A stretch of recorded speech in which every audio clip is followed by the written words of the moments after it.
Mic check, mic check. Mic check, mic check. Music, please. Oh, man. Let me turn that down a little bit. We got an interesting show today. Let me share this out. Let everybody know what's going on. Pop out the chat. You already know the business, man. We just getting the show started. I'll probably have the timestamps and stuff like that because I know how people are. Drums. Let me go ahead and share this on Twitter. This is gonna be a very interesting discussion.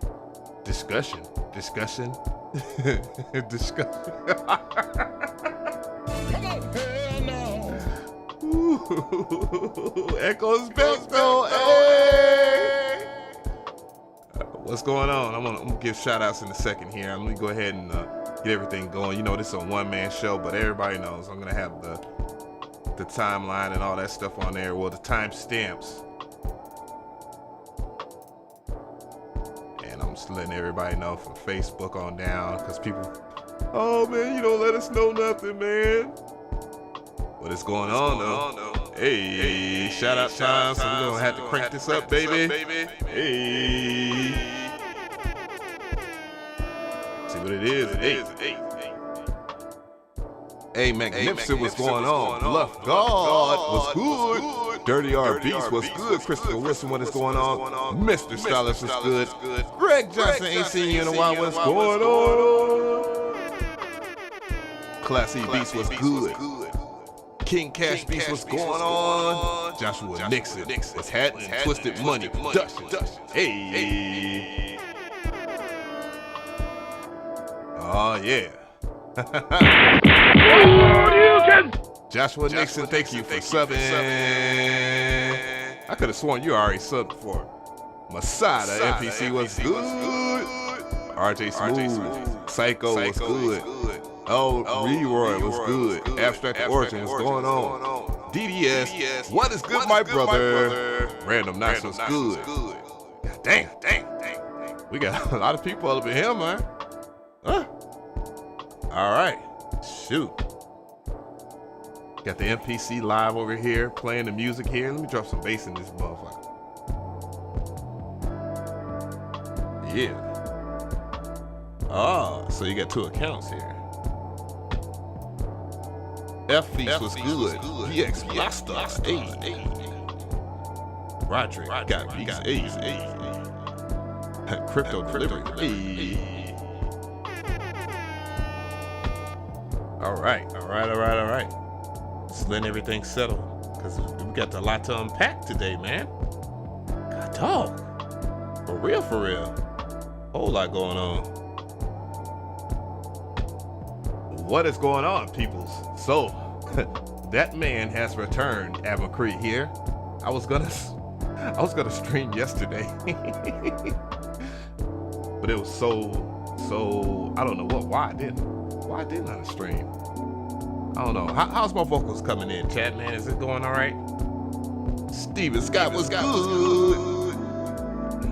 Other than the echo, which is on purpose. I'm using my effects pedal or whatnot.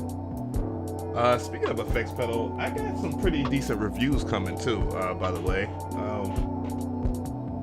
I just got finished doing a review on this right here, the Zoya Empress effects.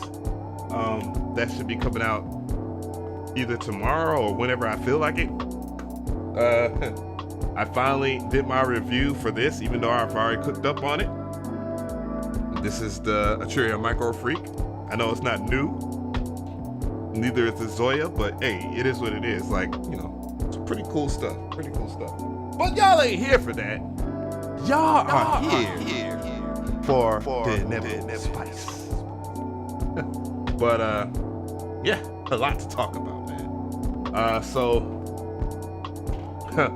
what's on the docket here? So ducket, I like saying ducket instead of docket. Docu. Yeah, so first of all, you have Beatstars, or aka Abe Bashan, which shout out to him. I met him personally in real life, which a lot of people don't, and they just have these things and hot takes and stuff. Pretty good guy, but he's going after Apple, and I find that to be very interesting. I'm going to unpack that, talk about that. Obviously, I'm going to talk about Native Instruments liquidating some of their assets to other companies. Tractor DJ has been released to Allen and Heath, I believe, which is a known DJing company, a high-end DJ company at that. So I don't know how that's going to work. That's going to be very interesting. Cyhi the Prince and his hot take on Megan Thee Stallion's situation with Tory Lanez. I'm going to talk about that. I find that's probably going to be really interesting to hear the reactions from you guys. Hey, what else was it? What else do we have here? Let me check. I gotta check. Oh yeah. That and a few other things like technology and stuff like that. So let's go ahead and get to it. Let me turn down the music a little bit more. So I actually have the tweet. As we talk about Beatstars real quick, Mr. Abraham Batson. He said Apple is on some fuck shit. They want to take 30% of every beat sale inside of Beatstars app, or they are threatening to take down the app. We don't even take a percentage. How the fuck can you justify stealing 30% from our members? The apps are why people buy your phones. So when he actually said that, it was kind of interesting. I thought that was very interesting because it was well-timed. Well-timed because Epic Games just came out and said that, they're not with the whole Fortnite issue and how they have to pay money and stuff like that to Apple. They got to pay a percentage of their sales. So it was well-timed because I don't know how long it's been in the App Store, but I'm pretty sure the app has been around for quite a while. Now, this whole 30% thing has been going on for a long time. For those who don't know, I'm going to fill you in so that when I say stuff, it doesn't get taken out of context and what my take is and stuff like that, because it might be an unpopular opinion too as well. Let me go ahead and kill that. And I think some of it might be an unpopular opinion to a lot of people because people have different things about how they think business should work and how and why it should work a certain way. And I just have to say a few things about that. But yeah, Apple takes a percentage. They've been doing that to Spotify for a long time, and Spotify obviously is in competition with Apple Music or whatnot. It's Apple's app store, and is just what it is. I believe that Spotify has a membership, of course. Netflix was one of the companies that I think that was the first time I've ever heard them really flip out about how their app is in the app store and they're getting taxed for being for having their service or whatnot. And of course, Apple's response was, I don't know, it was very interesting, because Apple turned around a little later after that and came up with their own little service, which they was going to have exclusive shows, pretty much like Netflix and stuff like that, get their exclusive stuff. And then, the obvious happened this year. The COVID-19 thing makes business a little difficult, especially when it comes to the entertainment business, which people have had some very interesting takes about how their career is going in the weirdest of times, to where a lot of studios aren't recording artists and stuff like that either. Especially if major record labels or major labels are built inside of a lot of the studios, or if more unlikely, if the studio is not paying rent, if they own the actual property, then they just chose to shut down for the most part. And there's quite a few studios that I went to that chose, we don't want y'all in here. We don't want to be cleaning up, none of that stuff. Now, back to the story at hand. I find it to be very, very interesting that Abe would actually bring up 30% of sales, beat sales or whatnot, because he could actually take the hit. I mean, if we look at how the commerce goes on BeatStars, there's things like promotion that you have to pay for. If you really want to get your beats out there, and if you were a part of the BeatStars world, like I was at one time, you had to pay that. You had to pay your yearly fee, which if you did a BeatStars Pro, that was $200+. 30% can come from there. Beat sales though, like that's a little weird. This is kind of a weird take. I'm not saying that he is lying or anything like that. That's not what I'm implying. But I just find that to be a very weird take for him to do that. Now, there are a lot of companies that are actually coming out and speaking on Apple taking this 30% and how they're tired of it or whatnot. And for the most part, it's weird. And I'm not siding with Apple because, the only Apple product I even have is the iPad. And the only reason why I have it is because, they got some really good apps. I'm just saying. Come on, hell no. Better than Android apps, I tell you that. Let me see here. I'm going to check in on the... But I got a question while y'all are here. And I want to ask this question while you guys are here. Now, let's say hypothetically, if Apple decided to come up with their own beat store, though you can kind of say Apple Music, their streaming and all that, is basically, it could be a beat store. It's not like iTunes and people could physically buy it or whatever, but you kind of get the gist of what I'm saying. But they actually did their own entire BeatStars, because that's pretty much what I can almost guarantee you. I can smell it, that they're going to end up probably doing a deal with Devolver, and they're probably going to bring Fall Guy to the iPhone exclusively through their channels and make a lot of money. But that's just me theory thinking. But what if they did a beat store and you could sell your beats on Apple and it could go everywhere? Because the iPhone is probably the most dominant phone worldwide. Give or take that China and India, which is the markets that they have failed in the most, but they're trying to rectify that with cheaper phones. They're trying to offer a service to where those people actually will, have their phones so they can be dominant as hell and get Android out the way. Because that's their dream. That's what they want to do. That's the company's dream, is to get their competition out the way. Though we have this friendly society now. Or at least this pseudo-friendly business society. The big dogs, they just want you out the way. That's why producers sign other producers. But back to what I was saying. Now, how many of y'all would actually upload your beats if Apple had a beat store?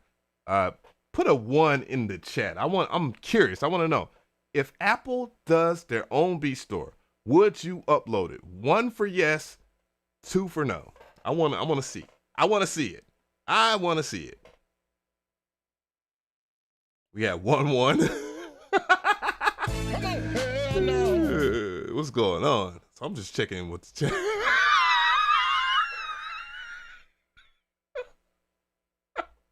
Oh, I gotta put it right here. I gotta put it right here.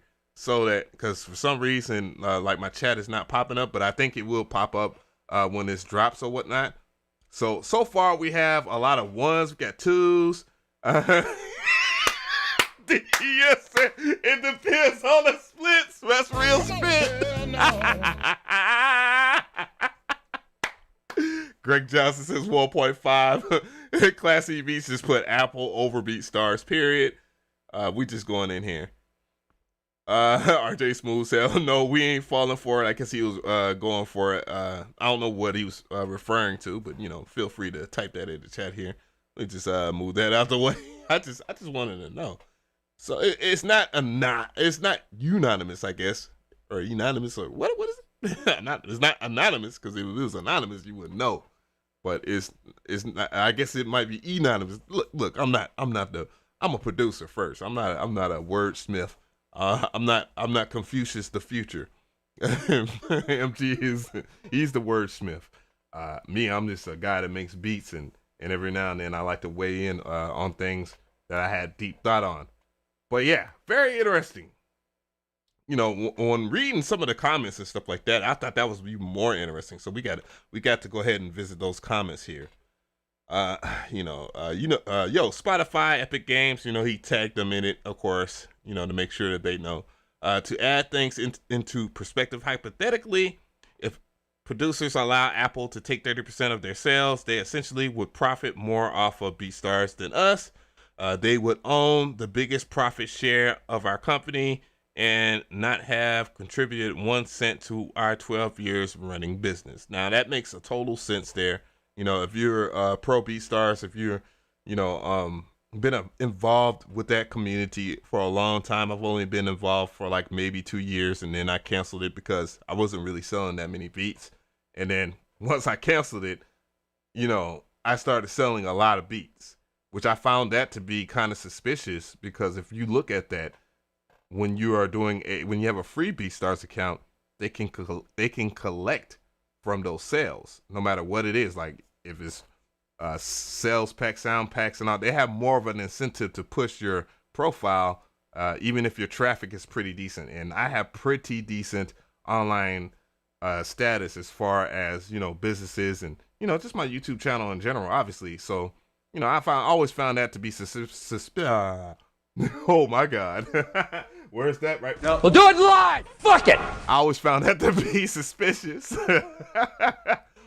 That all of a sudden I'm starting to get a lot of beat sales, and they have great incentive to push my profile now that they can collect a commission from those sales, But anyways, I'm going to read more into this. It says, even more perspective, we don't even violate their guidelines. Our artists consume their beats licenses outside of the app in their DAW.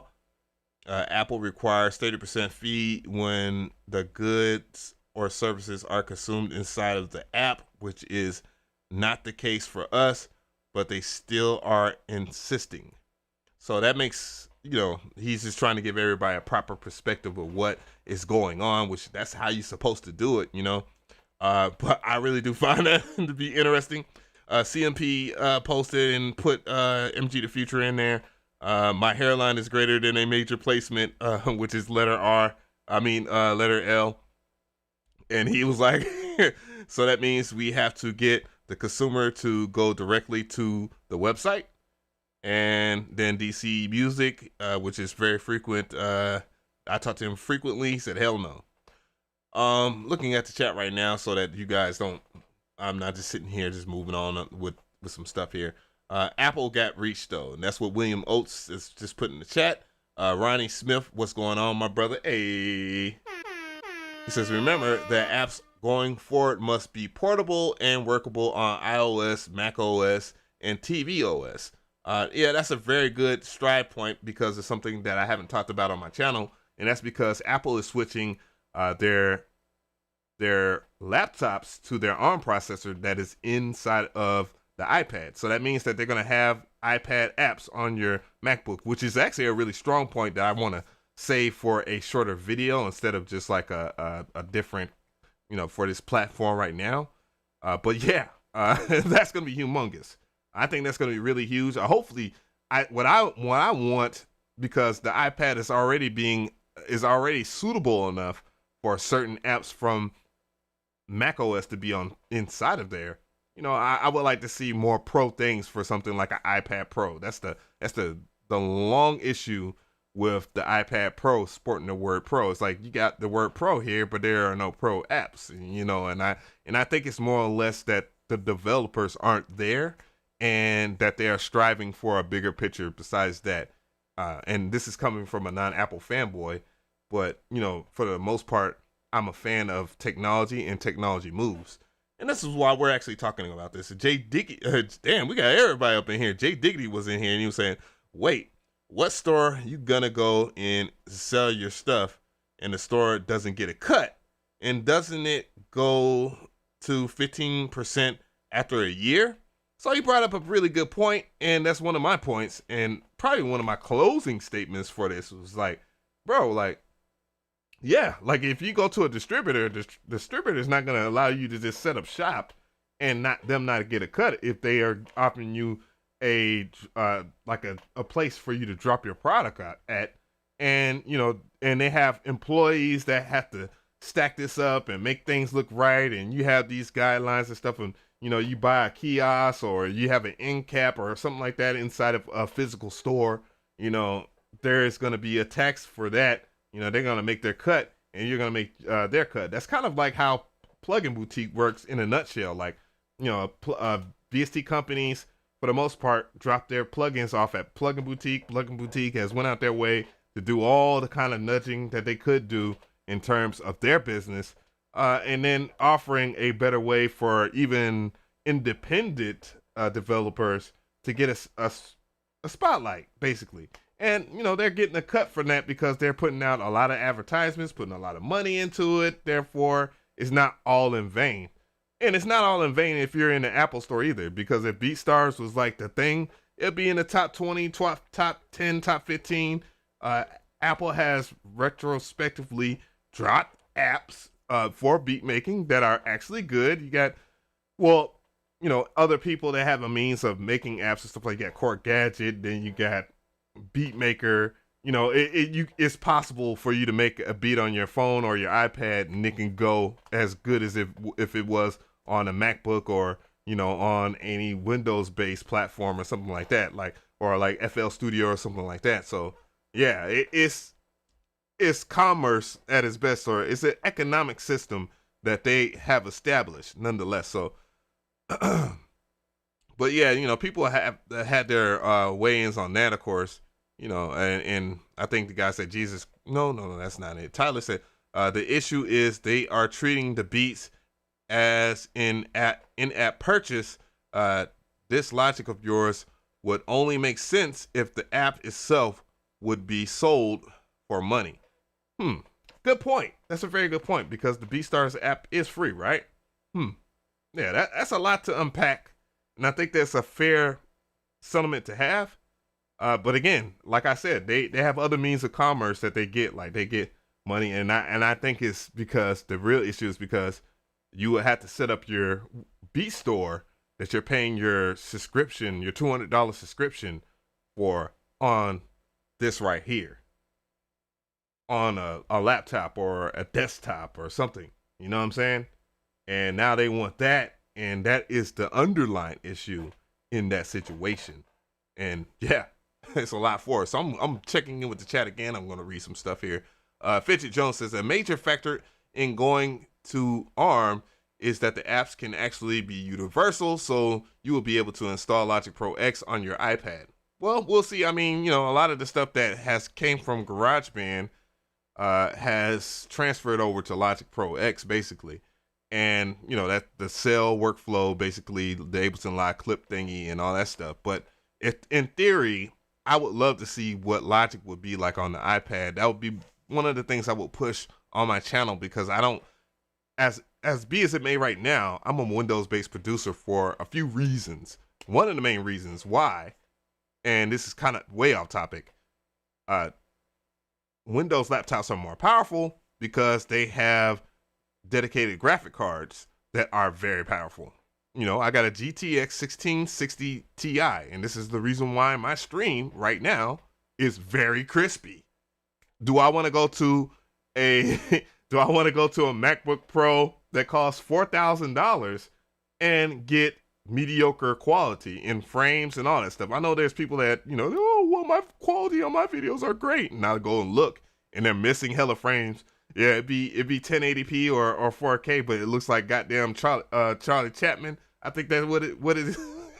Looking like them old ass black and white films, but with color. Nah, bruh. I do all my shit, this whole entire stream, this crispy ass camera right here, from these other cameras right here, all of this is made possible because of the graphics card.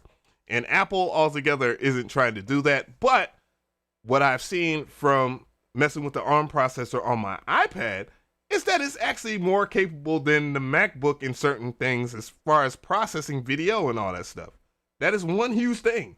That's why I'm looking for as a plus when they start putting the new MacBook Pros out there. And I think they're starting with the 13-inch quick first, just as an experiment. That explains why they kind of just threw out there the 13-inch for a low price with stupid bad specs. That would explain that. Charlie. But yeah. So I'm looking at a couple of questions and stuff like that in the chat. He said, would it be easier to modify your BeatStore page if Apple took the percentage? Would the promo and marketing be better? That is probably the take, or what Abe is trying to figure it out. He's trying to make it make sense, because, you know, throwing that money into promotion obviously is where they're going to make the most money. BeatStars is. So, you know, if they're not making money theoretically, and if Abe is what Abe is saying is 100% true as far as them not making a lot of money and him making sure everybody else eats and, you know, et cetera, then yeah, they ain't gonna want none of that promo money to get that 30%, right? So that's the thing. And then on top of that, you know, he's trying to make it seem like I gotta be fair to Abe, that, you know, the people that choose to sell their beats on BeatStars don't lose out on 30% every single time they sell a beat, theoretically, through the app. I should just go ahead. I'm gonna download the app and then do a follow-up video for this, you know what I'm saying, and weigh in on my experience on BeatStars on the iPad app, okay? I think that would be a very good video. OBS is on Linux and as well, and it's not called OBS, it's called Free, and just as good. Okay, well, OBS is free. Drew says, because the stuff moves fast with Apple, I've been an Apple user since PowerPC. Been burned so many times with upgrades. iPad, same issue. Old iPads can't get the latest apps. Yeah. I mean, I wouldn't say that's necessarily an Apple thing as it is a technology thing. I think technology altogether is just moving rapidly fast because there's no settling end game because of things advancing, and maybe perhaps there's something deep darker that we don't understand as far as technology that they're withholding because they know the profit is there. I mean, Apple obviously knows the profit is there because in the last, iPhone upgrades, they haven't did much of anything outside of improving little small things. Though it's like, what can you do at a certain point? And that's when that's where people are starting to feel like, well, what's the point of me upgrading my phone? And and just like all technology companies, they know if they can resell you something and add one little thing that people are going to buy it, because they can theoretically push you into buying it through influencing and many different people talking about it, and, you know, just that and the third. That's how you have a cult based following, is that you have influence, and that's what Apple does very well, is they influence. So, you know, there's no point of them trying to drastically improve what technology that they have when everybody is already settled with it. But in the last about 5 years or so, with the way Windows-based laptops and desktops are going and prices being dramatically different, in certain cases, though, when you look at certain specs, like, you know, if you look at an i7, 8-core, or was it 9-core processor, and et cetera, all the bells and whistles as the MacBook Pro, then yeah, you're gonna still pay about $3,000, which isn't cheap. But yeah, all the stuff I'm doing on a 1660 Ti, which is my graphics card, on an i7 6-core right now, is more than enough. You know, and this is my 5-year upgrade that I'm talking about right here. But I am interested, though, as far as like what MacBook is doing with their technology. And that ARMS processor is the right move, because Intel is not getting it. Intel has been on this same thing with Intel. Intel's like, oh, they're happy with it, so we're going to just do whatever we want. And now you have what the company, the AMD, that was focusing on lower end stuff, bringing that exact same quality and better. So now they're stepping up with their, what was the best laptop I seen all year this year? The Asus G14, I believe, which is dramatically good. And I asked somebody, because they replied to me, they left a message under that video that I did. They was like, yeah, I just got it. I was like, brother, please tell me what your experience is. Do this. I was just telling them, you know what I'm saying? Because I want to know. But I already know. On paper, it's already better than anything that's offered right now. And it has a dedicated graphics card. And that's the thing that Apple hasn't been doing very well. So, AMD Ryzen beats the Intel in multi-cores. Yeah, it does. But there's other things too that a lot of people are not looking at when it comes to those AMD Ryzen processors. And that is where another company that had, and I thought they was using Ryzen processors, but this right here is an ARM processor base. I'm gonna talk more to Akai, and I want to know more about it. And I want them to think I'm trying to make my whole shit. That's what I'm just saying. I want to know more about their processor without tearing my damn MPC Live in half, just to see what processor they put in there. But the ARMs and AMD processors are really good for music. Really good. Really good. My iPad is really good for music, audio, video. And this right here, I was thinking about this. I was like, for the core things that it does, it handles it very well, though it is not the best in the world. But yeah, so what was the next thing we was going to talk about? Ooh, man. We're going to talk about Native Instruments here. Do I have it? Yeah, let's talk about that Native Instruments stuff. So just to paraphrase it just a little bit.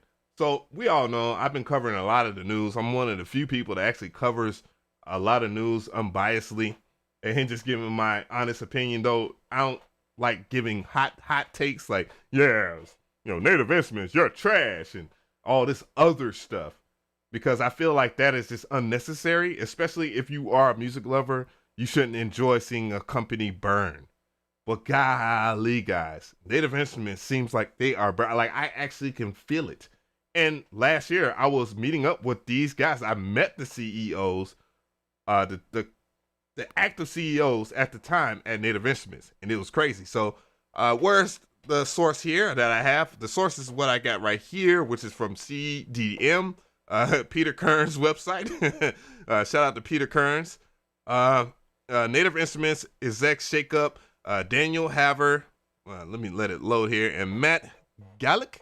And I do apologize, Matt, for saying your name wrong, or I don't know, are out as CEOs and presidents. I believe they stepped down.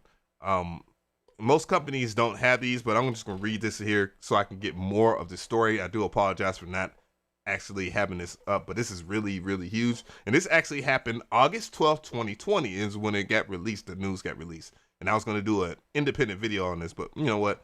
Spicy Sundays, I thought they was going to come with it today, but I'm here.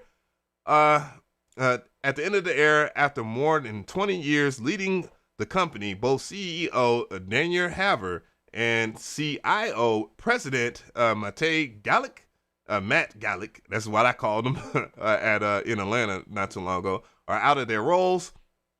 This is a major shift for Native Instruments. Haver was a co-founder of Native Instruments back in 1997. That is crazy. That is insane. Holy shit. But anyway, so yeah, when I just reading that alone, so where Matt Gallick has had a major role in almost every significant NI product and has also been in a leadership position since shortly after he joined in 1999. And the two are moving to the supervisory board. Is that right? If it ain't, make it, whatever. No. We'll do it live. Fuck it. That was only just formed. So that means there's a new team in charge without question. So yeah, I definitely want to hear from you guys in the chat how you feel about this. This is insane. I just saw DDS in the chat. But yeah, I definitely want to go and see what y'all doing. I'm gonna catch up to everybody in the chat real quick. See what y'all doing here. We already talked about the AMD stuff right here. ARMS will take the lid off the coffin. Apps that you use now will be accessible on the ARMS platform. Yeah. Come on, hell no. Blah, blah, blah. But yeah, shout out to all the people that just joined in. Yeah, this is very interesting. While I'm going over here, I'm talking about Native Instruments, and just going in and seeing what's going on.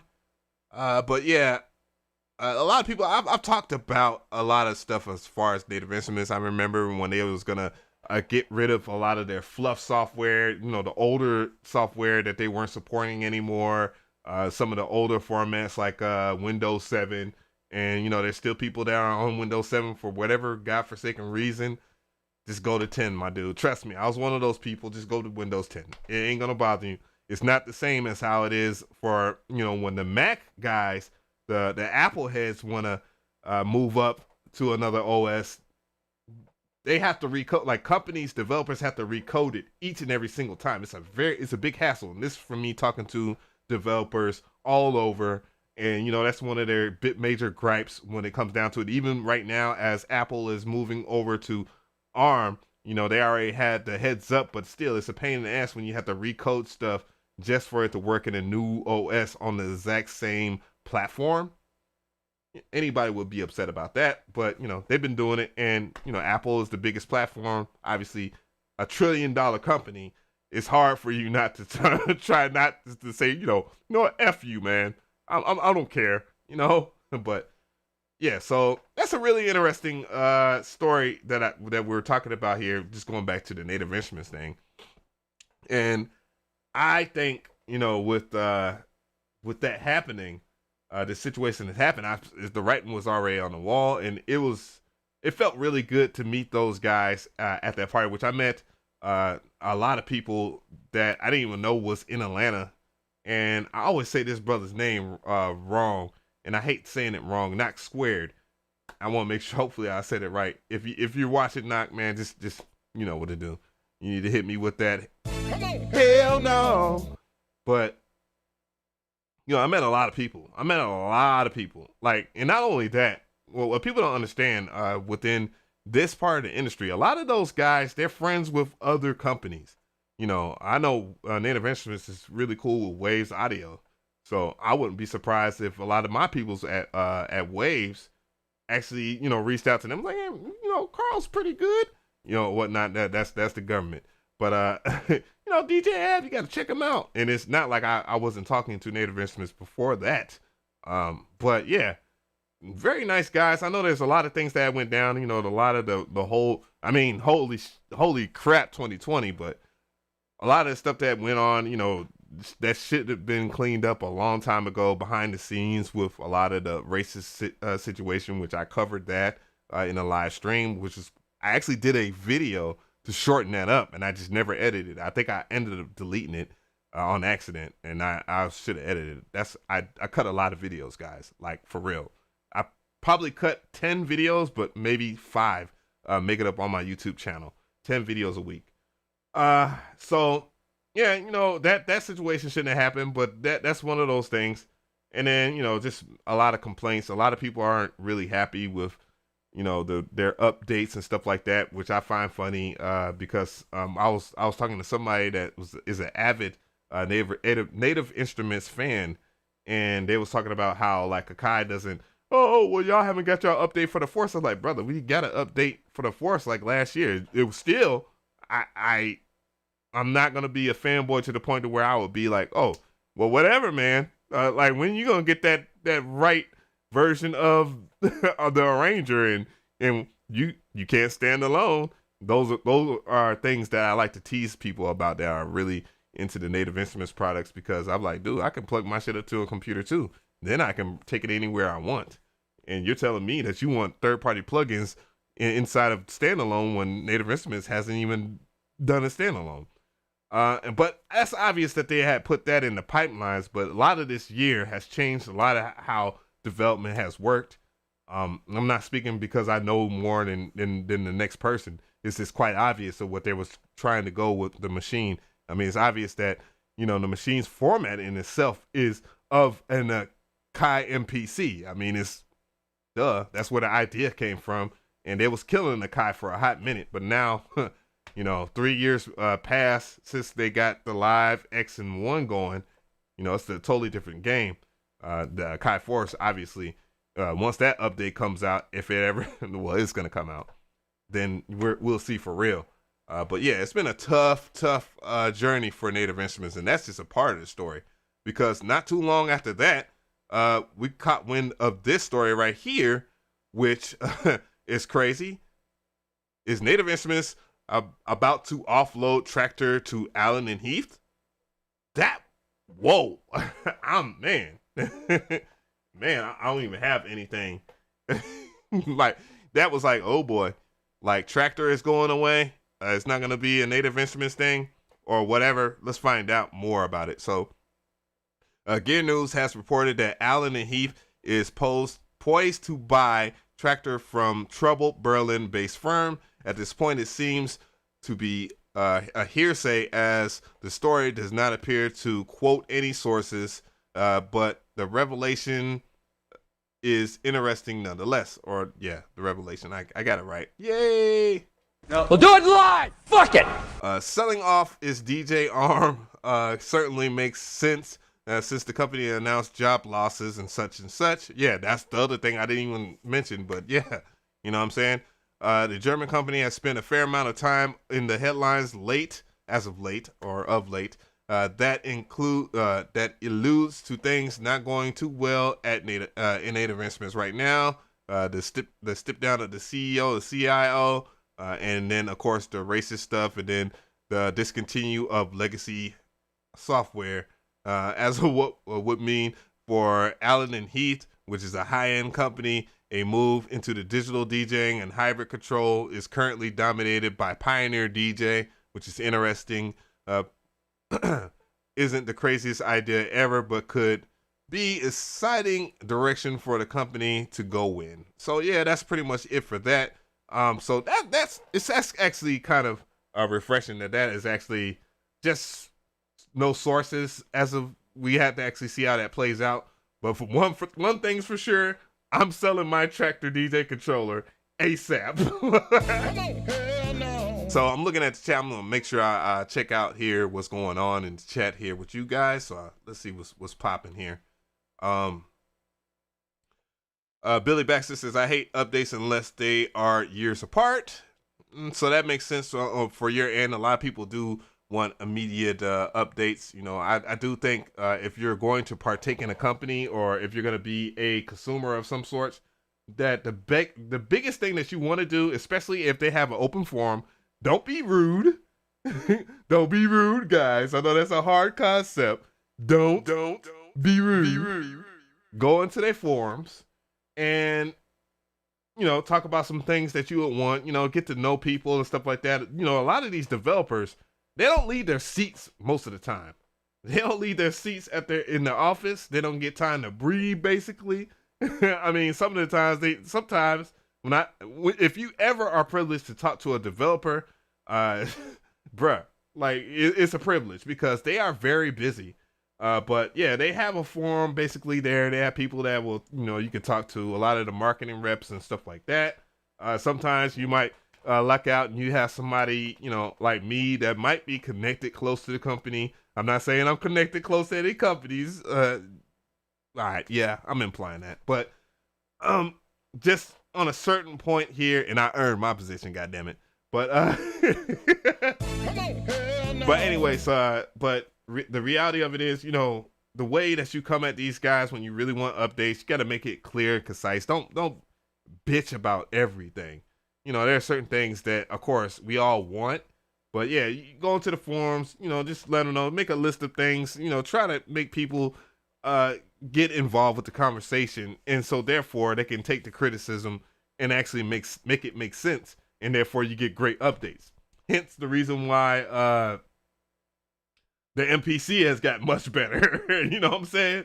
Like a lot of the guys that have positioned themselves to be able to talk to these companies aren't being abrasive about it and flipping out and, you know, just making these offshoots videos or anything like that. Of course, I was upset about not being able to have the update when I was excited about the MPC, but still though, I was out of pocket nonetheless.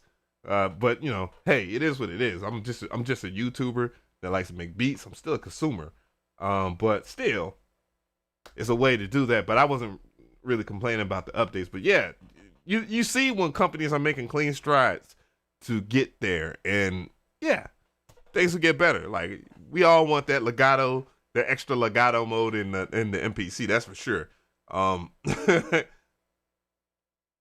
Never liked the machine software, says Mr. Showtime.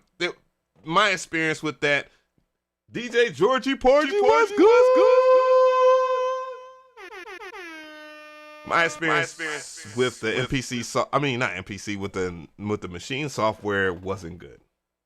I like sampling. The sampling felt pretty damn good, you know. But as soon as I tried to open up plugins and do other things, it just wasn't smooth. And even some of the directory work, like if I was to put a folder that had a whole bunch of folders inside of there, was not great. Now there was other things that were good, especially I guess what you call like tagging, like a lot of the quick search and stuff like that. It was really good, but man, if I can't make a beat the way I want to make a beat inside of that, no point in me even caring. It just wasn't, and I just moved on from there. Just looking at some of the chat right now. I want to see some stuff because we're about to get into some really, really good spicy stuff in a second here. It's kind of an offshoot of what we usually talk about. Let's see here. JG Wentworth is in here. They dropped the ball on that Roland Phantom 6. Roland Phantom 6. I just get the old school Phantom. They could sell machine to Behringer. Come on, hell no. Behringer ain't gonna buy it. All they gonna do is just clone it. They're gonna call it I would say micro machine, but Native Instruments, I think they already have machine micro, but they'll probably call it something B machine or some shit. They make this shit very disrespectful. And I got like a Behringer synth that I'm gonna do a review on soon.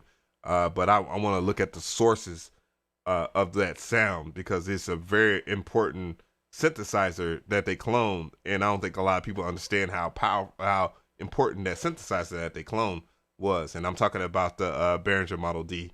There's a lot of history. I want to poor NI employees shaking their heads. I think I read Ronnie Smith. He said the companies will go through mergers, and some are likely to be acquired. The unlikely competitors are likely to merge. Yeah, I think that's a very important thing, a very important part of business that a lot of people need to understand. I think that when it comes down to different companies altogether, like I said, when I was at the Native Instruments private party, there's a lot of other companies in there. There was, I can't think of it, Konica Ball or whatever. The little ball that goes over the microphone and stuff like that is supposed to eliminate outside acoustics and stuff like that if you have like a bad acoustic room or whatever.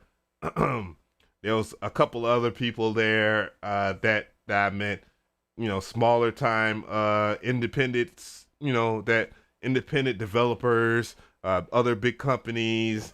They was there all in the same room. They're in the same fight. You're dealing with the same kind of industry. So there's no point of everybody just having this competitive spirit towards each other. And then on top of that, you'll see even with Akai has done a lot of stuff to make sure that, Native Instruments stuff is supported inside of the MPCB software. Let me stop. But true enough, though, you got the push that can be supported inside of MPCB software natively inside of there, and so forth. Like, and they provide it and work with these companies so that they can have a smooth workflow. One of the most hand-in-hand business ventures is obviously Ableton Live and Akai, because if you look at the way you sample the side of the Ableton Live and how the workflow is on the push, it's not so far away from what you would do on the MPC, to be quite frank. Now, is it totally the same? No. Is the time stretch algo the same as it would be in Ableton Live? I wish it was. God, I wish it was. Oh. But you never know. You never know. It's not like they don't know. But yeah, a lot of these companies work together. And yeah, you see a lot of companies just merge and acquire a lot of other businesses. But from what we've seen this year and what I can observe as far as like Native Instruments in business, I think that Native Instruments is looking, it looks a little shaky. It looks real shaky, and I'm I'm afraid for that company because I've known Native Instruments since I was a child. And just speaking on that, and looking at the chat, speaking on that and looking at the chat, if I was to let me type in Native Instruments, and I'm gonna show you why Tractor DJ means a lot to me. Let's see, it means a lot to me for a lot of reasons, and mainly because of this man right here. This man right here, DJ Craze. Which I met DJ Craze at that party. He was at that party, and a lot of people was just like, "Who's that?" Because he's like really short, or I'm tall, so.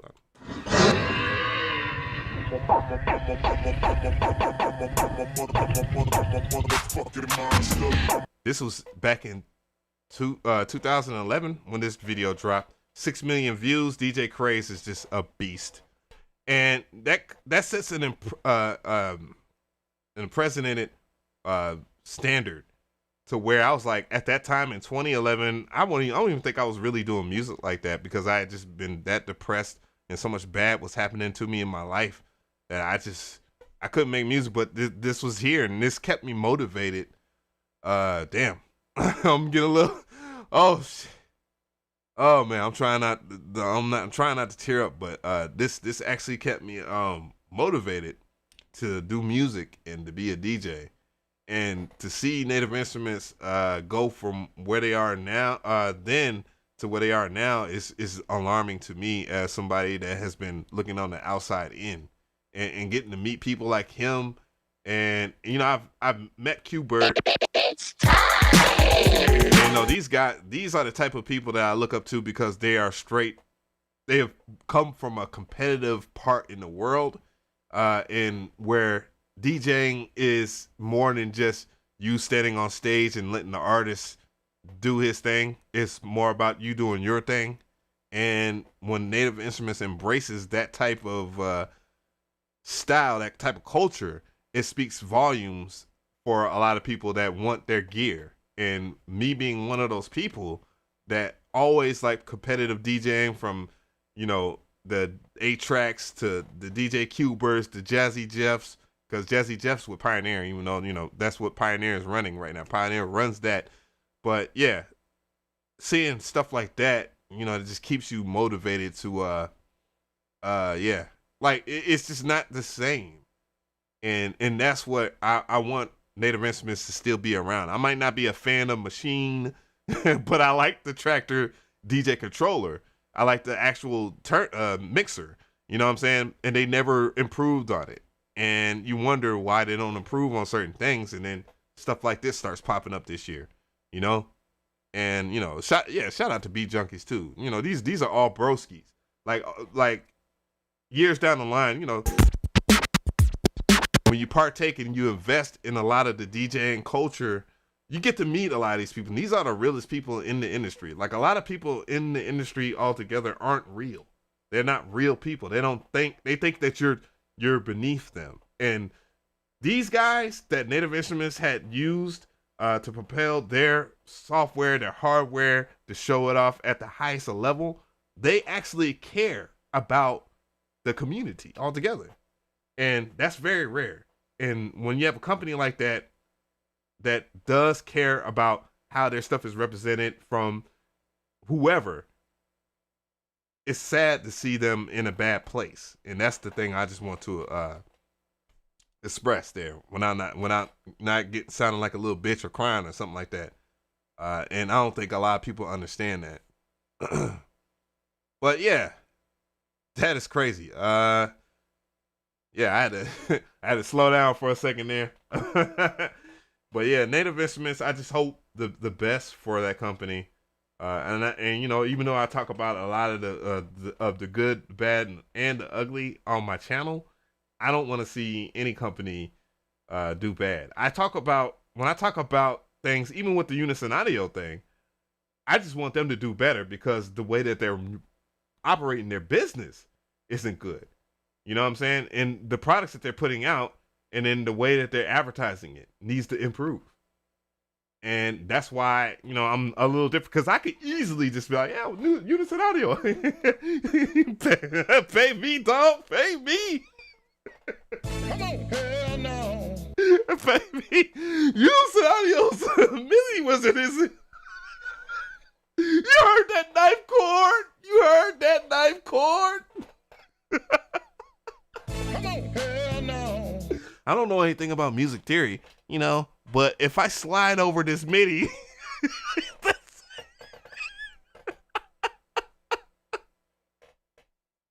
I had to light up the mood for a second because I was getting sad about that instrument. But reality, truth be told, I could have just went to Unison and just like, yo, man, you know, throw me a little couple of ducats here, man. You know, I'll promote your shit, and then I won't really say it in the video. But then, and then this is just me keeping it real. I can't live like that. I can't. That's not why I got on YouTube. I didn't get on YouTube to falsely promote something that's a bad product. And then say I love it, and then you don't see me use it. You know what I'm saying? Like the MPC, the reason why I like this MPC is because I like MPC. That's simple as that. I love the MPC. I've always loved the MPC. And if I could get a hold of an MPC 3000, I would get an MPC 3000. And it has nothing to do with Akai's current lineup. I always like sampling. I always like being able to be challenged with stuff. And, you know, if it wasn't good, I'm not going to get it. I'm not. It took me 3 years for me to even get one of the newer ones. And it took the MPC ONE to say, oh, you know what? F it. It's only $700. I'm going to save up all this money. I might as well get it. Then I got the Live II because I had the speaker on it. Because I'm just that easy to get once I'm in there. I got the Akai Force too because I always wanted to play with the Akai Force, and then I found out that it wasn't that good. But yeah, you have to have some moral fabric to what you're doing, and you can't take advantage of people. Taking advantage of people in situations like these, and not messing with the right people will overall affect the outcome of your business. And I'm not talking about Native Instruments. I'm talking about Unison Audio, but. And just having proper etiquette when you are working on different things when you're on YouTube, because it's not, to me, this YouTube shit, yeah, I'm starting to get paid decently on YouTube, about time, but dog, I've been on YouTube since 2007. I don't even know the math, so I gotta I gotta pull up the calculator, so I want to be 100% correct here. 2020. Oops, my bad. I'm still here. I forgot I'm using the key. My bad. I'm still here, guys. Oops. So 2020, 13 years. 13 years,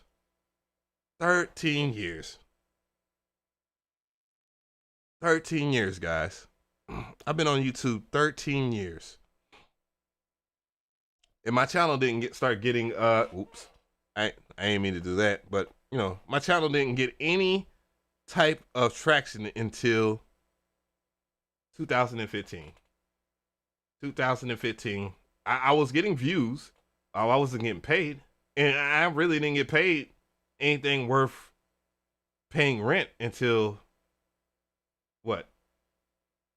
Maybe a year and a half ago is when I was able to start paying rent, doing stuff on YouTube. And I put out thousands of videos, like maybe 1,500 videos. Now everybody's story is not the same. You know, certain people, they get on YouTube and they just instantly blow up. And that's why I instantly question, you know, a lot of the people that are on YouTube, because it seems very easy that they will blow up, you know. And you know, that type of falsehood would make a lot of people not understand. A very good statistic I read on being on YouTube that a lot of people don't understand too as well. It turns out that 90% of the people that post on YouTube won't even get 1,000 views on their video. So, you know, I'm very thankful for a lot of you guys that come and watch the live streams, and you know, y'all actually watch the videos and comment, good or bad, because there's plenty of people that are on YouTube. 90% are you know what I mean? It's billions of videos posted every day on YouTube that won't even see, and 90% of them won't even see 1,000 views. It's crazy. There's only 10% of the people on there that see 1,000 plus views on this platform, and it is an even smaller percent. I'm guessing maybe 5% of the people will be able to pay bills with their YouTube check. You know, that's crazy. So if you want to be on YouTube, you better bring it, and it's really hard. You gotta compete on here. Everybody wants to act like they're friends, but this is competition, bro. It'll always be that way. Checking in with the chat. Checking in with the chat. Let me see. Georgia Porter said, "Congrats for more years to come, my brother. Appreciate it." Tone, appreciate you, my brother. Shout out to the 90% gang. Yep, Unbox Theory mentioned that. That's exactly where I got those statistics from. Those stats from Beats with Kevin. It takes special talent. We love you, Av. Gotta stay strong. You came a long way. Appreciate that, Twisted Money Productions. E Junior, can you speak on why you feel a Kai Force isn't really good? Yes, outside of the updates and the initial pricing, but other than that, how is the product that doesn't even use the MPC software bad? I could definitely speak on that. It's not even that much bad out of it. Like Chucky Beats did on that ad. Come on, hell no. Now, I'm not saying that the Kai Force is a bad product. I just think that there was a lot of deception. There's a lot of deception put out when that product came out. Now, I mean, I didn't have $1,500 anyways, but I just spoke my mind on it. But you know, there was, for the most part, my reaction was overwhelmingly. Oh my God, man! We'll do it live. Fuck it. It was overwhelmingly positive for that. The one thing that I questioned about the Kai Force was the person that was promoting it the most was Michael of In the Mix, which is known for stealing other people's content. His channel is humongous, obviously. The only other person's channel I think is as big as his when it comes to music tutorials is Busy Word Beats and Simon Servita. You know, and boy, I tell you, there's a lot I don't like about Michael of In the Mix, but you know, just moving that all to the side, the Kai Force didn't have an arranger, and it still doesn't have an arranger. Now, that is, without a doubt, we all know a year down the line, which it was supposed to, I guess the update was supposed to drop in March, but I'm guessing that all of this COVID shit had pushed that update back a little bit more. Once that drops, it would be a very good product. 64 pads. There's a huge advantage to having all 64 pads available at once. That being, you play different scales.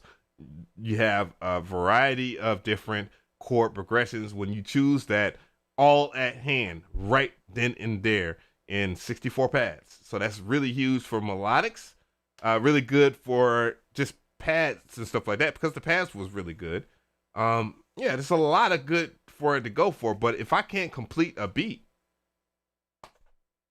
you know, because not everybody wants to use the Kai Force like how it initially looks, like a Ableton Push over here, and you know, sending it to Ableton Live.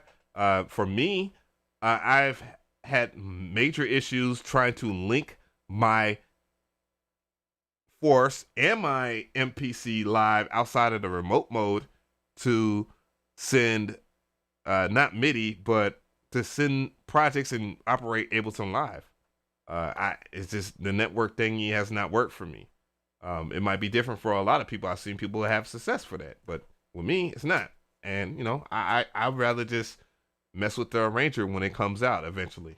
You know, because the arranger in itself is actually better than it's better than the arranger that's inside of the MPC. Though I like song mode, so you know, it is what it is when it comes to that. And when it comes out, you know, I'll be making more videos on the Kai Force. You know, but right now, it's still, the price point is cheaper now. I feel bad for the early adopters. I've always will feel bad for them because they pay $1,500 for an incomplete product. RG said, Force, no song mode. Yeah, no song mode. So, yeah, that kind of sucks. Akai Force came out to move sound packs, in my opinion. Come on, hell no. Was it Skelerod Jackson? I apologize if I've said your name wrong. Hey, what's up, bro? We love you, bro. Greetings from Jackson Twins, Atlanta, homegrown, now overseas. Thank you so much. DJ Tyson says all the Force needs is an arrangement mode similar to the MPC and a mixdown option. Well, I mean, it has a mixdown option, and mixing on the Akai Force is actually way better than it is on the MPC, to be honest. My major request for the Force and the MPC software built in standalone and in on the laptop will probably be this, and it is a huge thing. Being able to rearrange stuff after you lay out your beat. Like if you laid your drums out like last and you want to bring your drums first, I think you should be able to move rearrange your drums to track number 1 instead of it being track number 8 or 10 or whatever. That minor thing will be great. And same thing, it will make more sense in the Force because that's what you could do in Ableton Live. Yeah, the Ableton link is trash and useless, to be honest. The Clips doesn't do anything on the Force, at least not with me. Will you at least keep your Force? Yes, I'm keeping my Force. There's no reason for me to sell it until the arranger drops. Yeah, that's without a question. I will be keeping that. There's just not any reason why I would not do that. All right, so a whole lot on Native Instruments there. Just a lot of feelings that I didn't think was gonna pop out. But yeah, when you see companies from your childhood on up to your adulthood, old man status, because I'm in my 30s. I'm old. I'm grandparent age. Ableton Link is fire. Ableton Link is okay. I rarely use it. There's other means here. All right, here. So now let's talk about Cyhi the Prince and his hot take on the Megan Thee Stallion situation. This is very interesting, I think. I know a lot of people aren't going to be in agreement with what he said, and I'm just going to give my take on it as well. So Cyhi has had Twitter fingers for quite a while now, especially today. He realized that despite all of his followers and stuff like that he can get a nut check or two from all the people on Twitter, because people on Twitter can hide behind avatars and they can say the most ridiculous shit, and it will go and it will get likes, and everybody's on there for getting likes. Hot takes are very flaming on there. I haven't seen my brothers flossing and showing drugs, nor have I seen a female twerk on my timeline for a while now, or for a time in my timeline in 5 days. So refreshing. I think this is when he has switched the frequency a little bit. I don't know. Because he had weighed in on the Megan Thee Stallion situation, and I'm just trying to fill everybody in on that. But I don't know where it's at. I think he might have deleted it. He was trending. This generation loves losers. Just like y'all like untalented artists because it's easier for y'all to relate to mediocre greatness. Come on, hell no.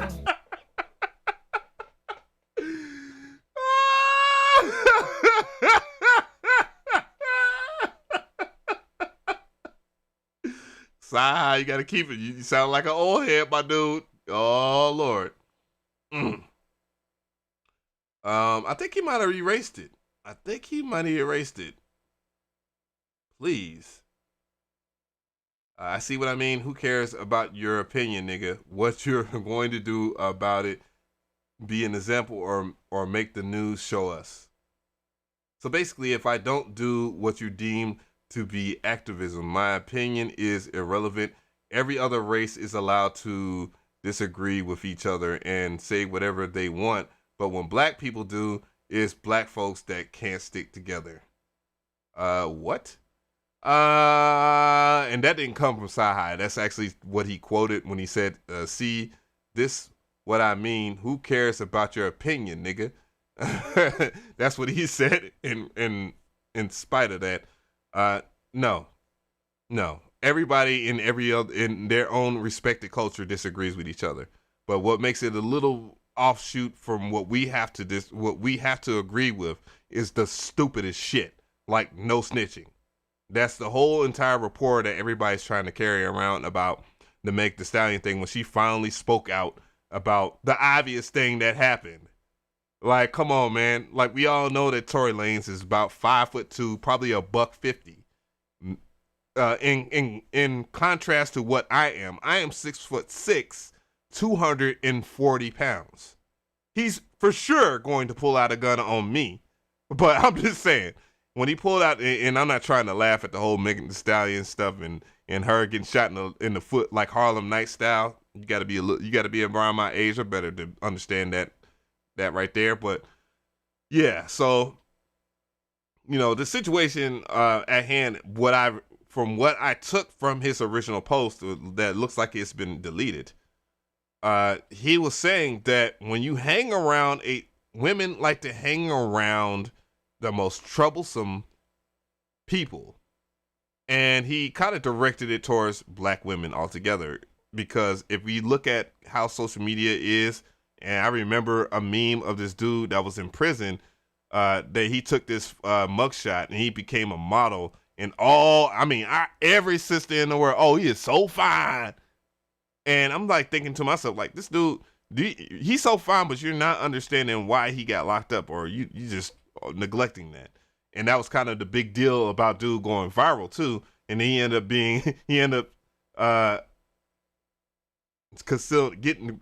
getting the bag on a damn model deal because of all the hubbub about his mugshot. And it was like, what? Like, he's rewarded for what? But nonetheless, though, I ain't hating on the player. I hate the game because it is what it is. It's a cold game. It's cold but fair. But when you see something like that and you see that Megan herself is in a situation with the Tory Lanez, nobody is justifying the fact that Tory Lanez shot Meg. And, I definitely want to hear your hot takes on this. I'm not justifying that at all. But what I'm saying is, one, nobody's heard what he has to say yet. They just already automatically assume that he's dead-ass wrong for doing whatever. It could be a whole bunch that went on to where he could have shot at Megan. It could have been the fact that she probably grabbed the gun first.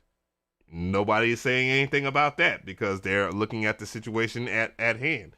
It could be a situation that somebody else grabbed the gun or something like that. Whatever the case may be, we don't know because we weren't there. And that's what I've been telling people. And, she's told her story twice. She's told two different stories. One, that he shot her. Then the other one, obviously, that she was in a situation where she was blah, blah, blah. She was afraid for her life because the police have been shooting people. Now, the issue is at hand in this kind of psychology. If you put yourself in a situation where it's going to be trouble with a troublesome person, and this is where Cyhi was trying to state, and this is why I read in the original tweet, if I can find it, you're going to be in a troublesome situation. You hang around people that get in trouble a lot, even if you're not a troublemaker, you're going to get in trouble. That is the thing I try to install into my children's brains. You don't need to be out there. You don't need to be anywhere at 18 years old until 3 a.m. in the morning. You don't need to be at no house of somebody where there are no parents, there are no adults that are responsible. You don't need to be in a lot of places, okay? You can have fun, and you'll understand this. And most people don't understand it until they're in situations like that. You know what I'm saying? Even me, I have been in knucklehead experiences in my life, and I had to find out firsthand because I wasn't allowing myself to get good advice from elders. But, I digress from that. So a lot of people, they just went in on him. And Cyhi be on some other stuff too as well. When I read this shit, I thrive under racism. I love they hate. I enjoy to know I'm black, the most powerful species on the planet. I'm supposed to be hated. I don't know. That's just something that he was replying to without any context there. It says people's perspective, live, and experience as a black person is not less because you disagree with them. We live under racism and have families that do too. So we have understanding and input here has value, and we speak on it unique to our shared experiences and understanding. I'm just trying to make sure I don't misread that. I had to slow that down. Your boy just get tired of stuttering.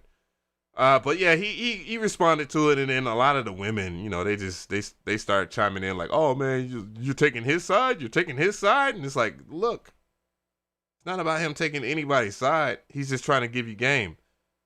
If you hang around, if you think the intelligent thug paradigm is cool, and you think because somebody is screaming quarantine radio and has females busting their legs wide open, clapping their butt cheeks so that people can see and stare, if that's cool and entertaining, then what do you expect in a situation like that when you go out and you hang out with somebody like that embellishes that behavior? Yes.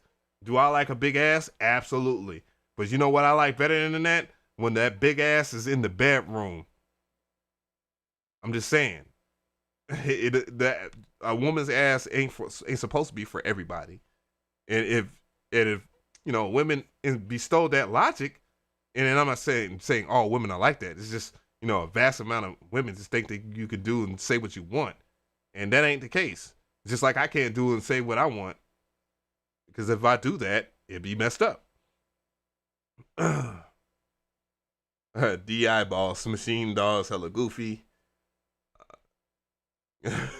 But yeah, you know, it kind of just spawned a lot of issue.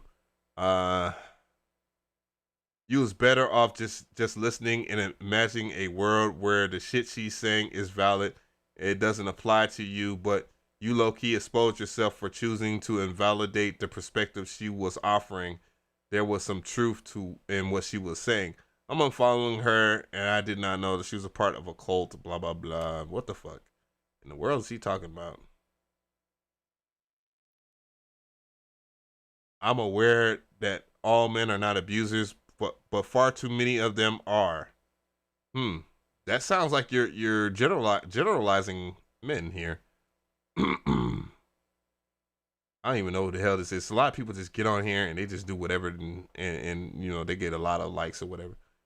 What do you be dating? Because men are not like that. What you be saying? Men are entitled.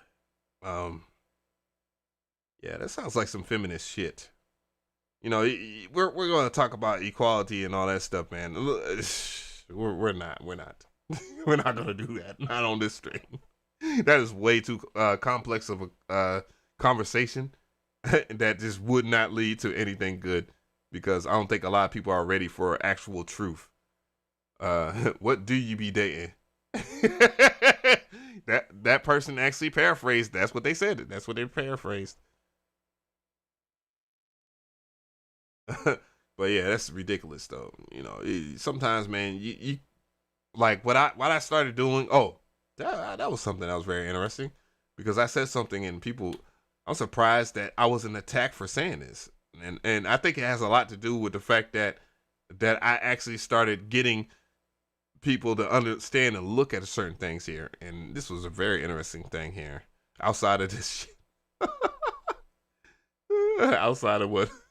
Outside of this. Shout out to BBC. You know what I'm talking about. Whoa, hold on. That's not what I was talking about, though. Oh, shit. Yeah. I do think that's funny that people are getting into drill music. Last year, it wasn't even 6 months ago where people were saying, oh, if you do 808s like crazy, you have them all over the place, nobody's going to listen to it, you're not going to get a placement. I remember that coming from Nick Mira. And I was like, okay, now this year, all of a sudden, you're making drill beats because it's it, right? Oh, man. Some people will go with the flow. Some people are the flow. And you, sir, are definitely the one. Appreciate that sub there.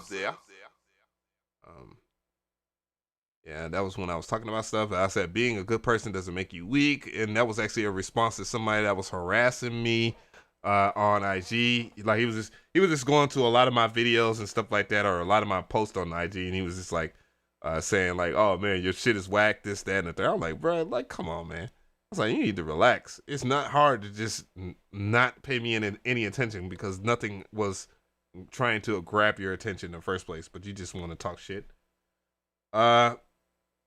And then what happened was I had to calm people down that I'm really cool with because he was replying to somebody saying that it was good and he was saying it was trash. And that person in himself has a lot of screws loose in his head, except for when it comes to me. And dude was really trying to find him. Let's see here. No, it was something. Somebody just texted me something weird. Oh, no. I'll answer that a little later. What an actual... where is it at? Oh yeah, there's a lot of dope stuff that's coming out. Speaking of which, there's some dope stuff. Oh, there it goes. This is the tweet. I thought this was gonna actually piss people off. And I thought people was going to just talk shit and shit on me and whatever. And in the context behind this tweet right here was something that I think a lot of people wouldn't understand. And I'll explain it so that if it ever does get out of hand, because people do like to take my tweets out of context and try to find things that, you know, I said that they could really cancel me on. But it says it's kind of a sick feeling to sign to an artist as a producer and still not get a placement on their album. Hate to see it. And the reason why I said that was pretty simple. A lot of people really think, and you know, when you're a younger producer or whatever, you think that if you sign with an artist or sign with a label, that you're gonna be guaranteed a lot of stuff. Even me at one time when I was signed with Slip and Slide, signed with EMI, signed with this company, signed with that company, thinking I was gonna get all kinds of placements, and it really didn't work out that way. In some certain instances, it was even worse because I was making hundreds, thousands of beats, and they weren't getting placed. And the people that was in charge, A&Rs and all that stuff, oh, well, just, we didn't find one out of that 1,000 beats. And it just made me regret it. And that kind of pushed me towards where I'm at right now with YouTube, by the way, to the young heads that might be watching or whatever. But yeah, I saw a lot of people kind of channeling this energy on Twitter. And they were saying, well, guess what? You know, I just signed with this artist, and then, you know, months down the line, it's like, oh, I didn't get placed on their album. And I just like, you know, some things that we be trying to tell you. We be trying to tell you that on purpose, and you weren't listening. You just call us old heads. You know, you got to respect your elders, and it's important that you do, because one thing a lot of people don't understand is that, dude, this shit is easy. This shit is real easy. Like, they're making, like some of the plugins I'm gonna talk about, they're gonna leave a little sickness to your stomach, because you can literally open up the plugin. I mean, I'm already literally doing it if I'm doing it, but you can literally open up a plugin. It has the sounds. This is one of the plugins I'm gonna do a review for. It has the sounds. It has the chords for you. It has your bass line. And the bass lines are good too. The bass lines are really good. And if you don't like that, you can hit the random button and it'll pull up another one. All you have to do is just know a little bit of music theory, and even then you can actually go and do a reference sheet. They have a reference sheet built in there, and you can look and see if you want a happy melody, or happy chord progression,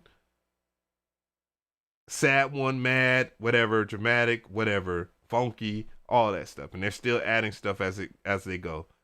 It's $100, and it's pretty game over, because it's pretty legit. It's pretty legit. Let's see, Darren Lightly said, I have you the realest. Respect. What is this? Respect. What is this strange thing that you speak of? Yeah, tell me about it. Drill is unpopular, overpopulated. I wouldn't know, but the library is way too costly. I got the joke. DJ Boss, I got the joke. Shout out to you, by the way.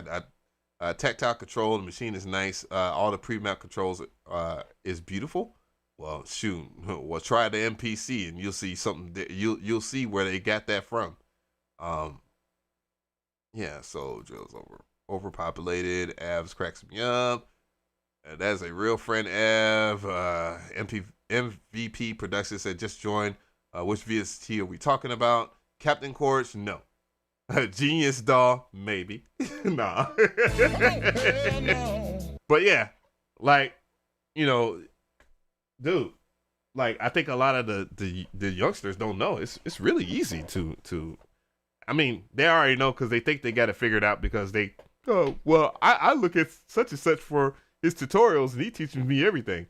And basically the vast majority of the tutorials that get a lot of hits, views, and stuff like that are things that are popular things that's teaching you how to be exactly like that next person. And they're not going to really it's not bringing anything to the table because, you know, you're not learning anything new. A lot of this stuff right now is just stuff from the past 5, 10, 15 years. And, you know, it's just a little settlement of a remix every now and then.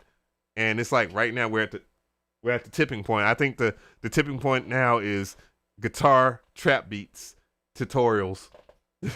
Like, come on, bro.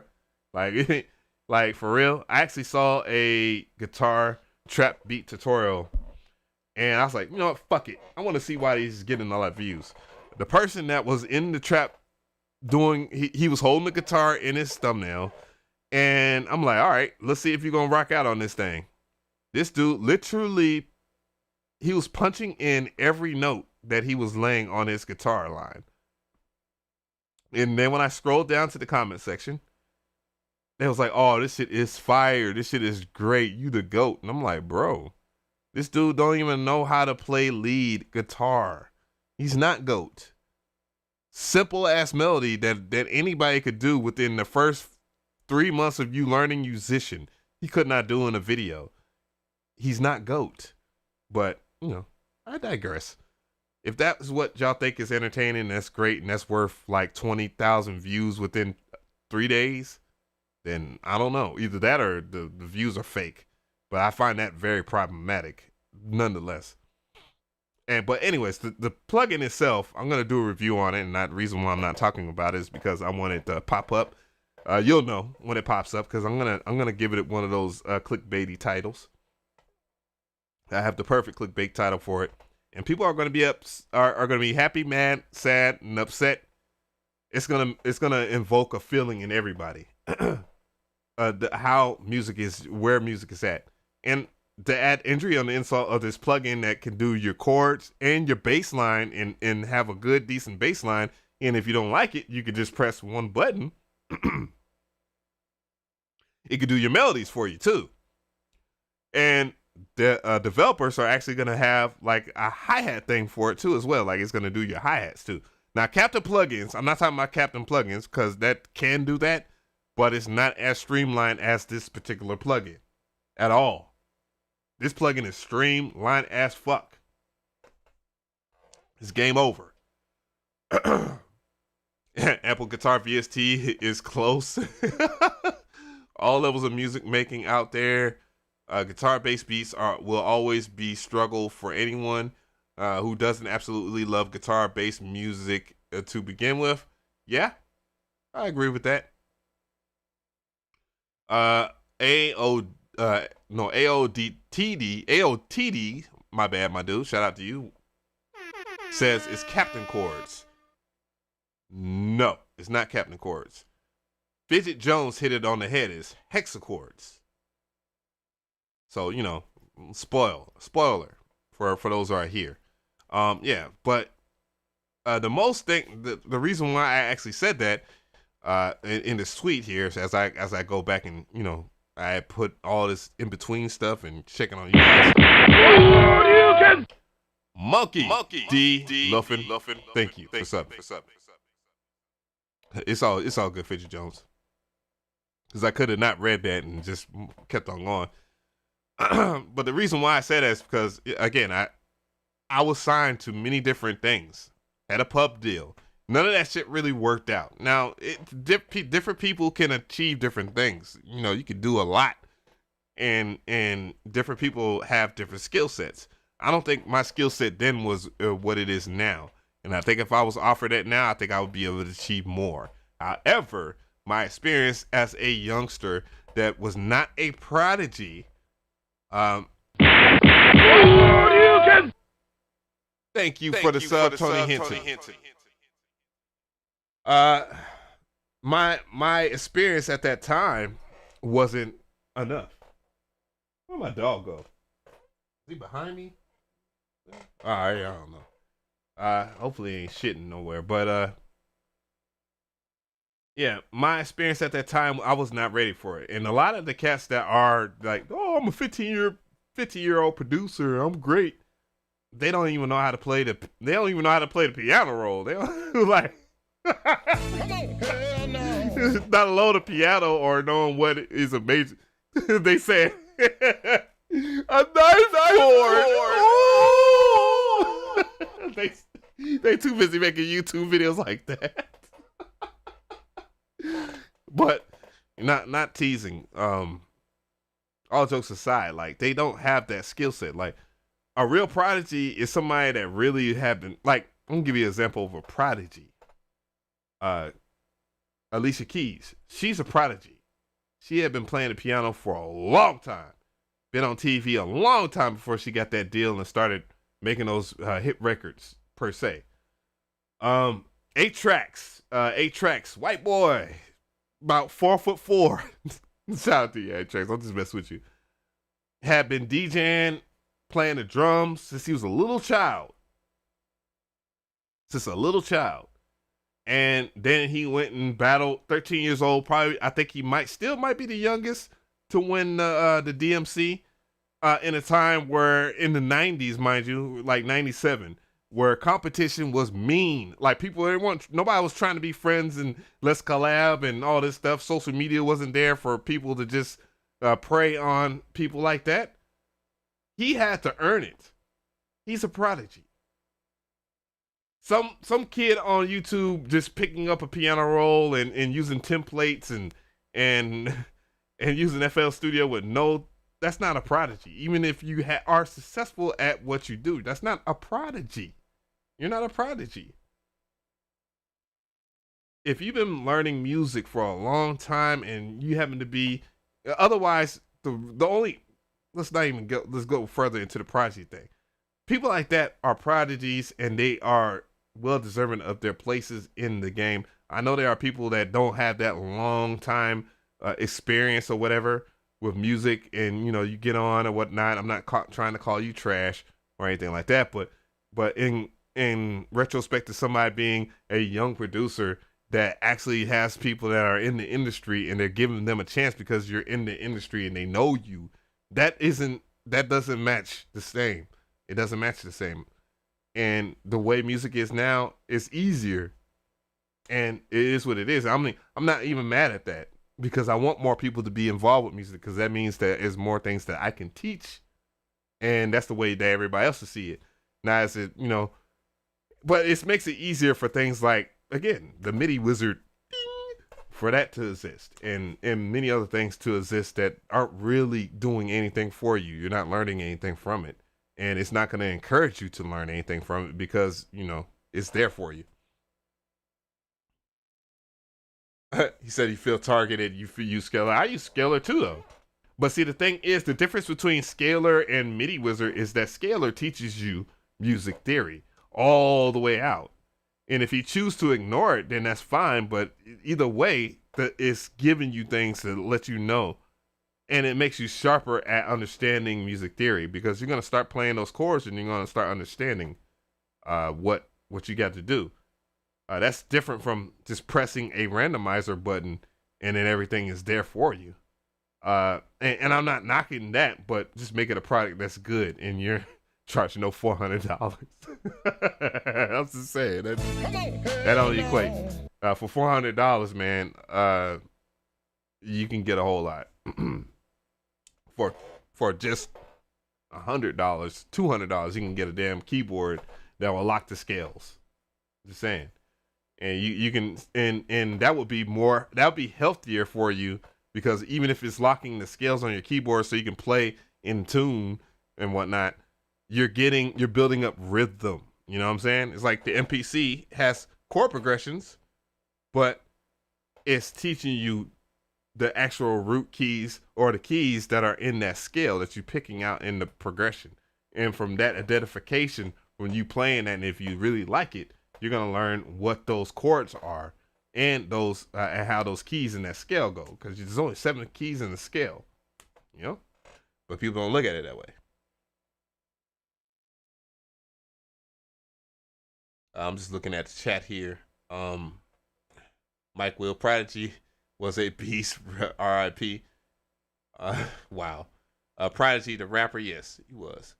But I was referring to what people think is a prodigy. Like, people will be crowning each other and saying, oh, well, this person is dope as hell. And it's like, the only reason why you're saying that is because you use what they use. And, you know, you learned a few things from them, and they still haven't learned all the things that they need to learn to be called a professional or, you know, a teacher or to qualify for that. And it's weighing on a lot of people because of that. Like, people are really getting bamboozled. They're getting bamboozled because, I don't know, you're not learning anything, and they don't want you to learn anything. Like, I'm one of the few people that taught people that there's a scale helper inside of FL Studio, but there's so many quote unquote FL Studio gurus, and you got to understand, there's a lot of people that do FL Studio tutorials on YouTube, and the popular ones haven't taught you that, hadn't showed you that, but they swear up and down that something is good, that is a tool that where you could drag and drop MIDI inside of your DAW. What? That's a little fishy. How you gonna say you're a pro at something, a pro user, and you haven't even taught one of the things that can help the beginners understand music theory? Because even though the scale helper is there, it's gonna teach you basic music theory, because it's not gonna fixate the chords. It's gonna allow you to draw those chords in there. You're gonna identify and hear them. Though FL should do a better job of displaying what your chord is at the top left part of the screen, like they do everything else.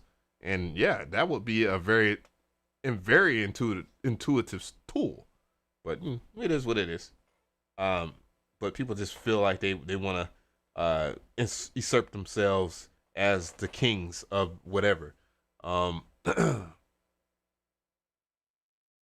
yeah, you gotta put your time in. No pun. I have a great ear. I learn chords by listening. Scalar helps me now know what I'm playing. Yeah, Scalar, I'm not attacking Scalar. Scalar was designed to teach, as well as it is for you to get instant results, and that's the thing that makes Scalar different in that regard. Studied music theory for years now. Great investment of my time. I play pretty good. Love chords with the upper extensions. Darren lightly says, my dad is a piano player and he thinks Scalar is cheating. That's an interesting take. Not everybody's going to like something because you use it. But yeah, if you actually explain where these different scales and progressions are, I've showed this to several piano players, and they were like, whoa, like there's certain things I didn't know until Scalar was around. You know, there's certain things that you gotta let people indulge in it and not just use it for what it is. Use it for what it is, but at the same time, just understand it is teaching you. Scalar and Captain Chorus just completely eliminates beat block, and that's what their purposes are. Their general purposes of that is. Have you checked out Unify, the plugin from Plugin Guru, a major game changer and super inexpensive? I thought about doing a review on it, but something in my mind is just like, I don't know. There's just a lot of people that are talking, and plugins are becoming less relevant to me. They're becoming less relevant, so that's why I haven't really checked it out. DJ Boss, I did the same. So much love, DJ Boss. Your dad produced for LL Cool J. That's dope. Oh yeah, Av, I like my MPC Live and the workflows a lot better, and that's most of the reason why I haven't really been doing a lot of plugin reviews. I'm just gonna do a few this week, and you know, And I'm gonna be right back to talking about MPC beats, and just sticking to my guns, because I think there's a lot more to be desired from using hardware than there is from using software, and that's nothing to be disrespectful to people about if you use DAWs or anything like that. It's just that the reward is different, and that's the reason why I like Ableton, and that's why I think a lot of people like the Machine, even though they're not considering that a DAW. Machine software, or just the MPC altogether, because it's hands-on creativity. When you have hands-on creativity, you find yourself to have more fun doing it, to be honest. And if you're just into that, and it's never been my end game, even early on when I started making beats and stuff like that in the late '90s, early 2000s. Well, actually, I've been playing music. I was playing the violin and stuff like that, trying to be a prodigy, but things happen, especially when you're from the hood. Like people don't, yeah. But anyways, pardon me. But yeah, like there's a difference in what you're gonna do when you are working with hardware altogether. Your thought process is different. There's a lot of limitations, and a lot of those limitations bring a lot of results. You develop a skill set. It's just what it is. What it is. But when I started using FL Studio and all that stuff, all of that time I was thinking about, man, I want an MPC. Then I eventually got that because I saved my money from selling beats from FL Studio and from the MTV Music Generator, which I found my memory card right here. I found my memory card with all my beats from MTV Music Generator. It says top secret, but it's kind of hard to say. See, but yeah, I found all my beats on here. I had my PlayStation still, and I had the music generator or whatnot. I thought it was going to be a very interesting video. I just got to figure out how I'm going to do it. But yeah, I saved up, got my 2000 XL, got my 2000. A homie gave me the 2000, and like that was the end game for me, like hardware. I didn't want to be making beats on software the whole entire time. There's nothing wrong with software altogether. I think that having limitless power is great. You want to be the Virgil of making beats, obviously, yeah.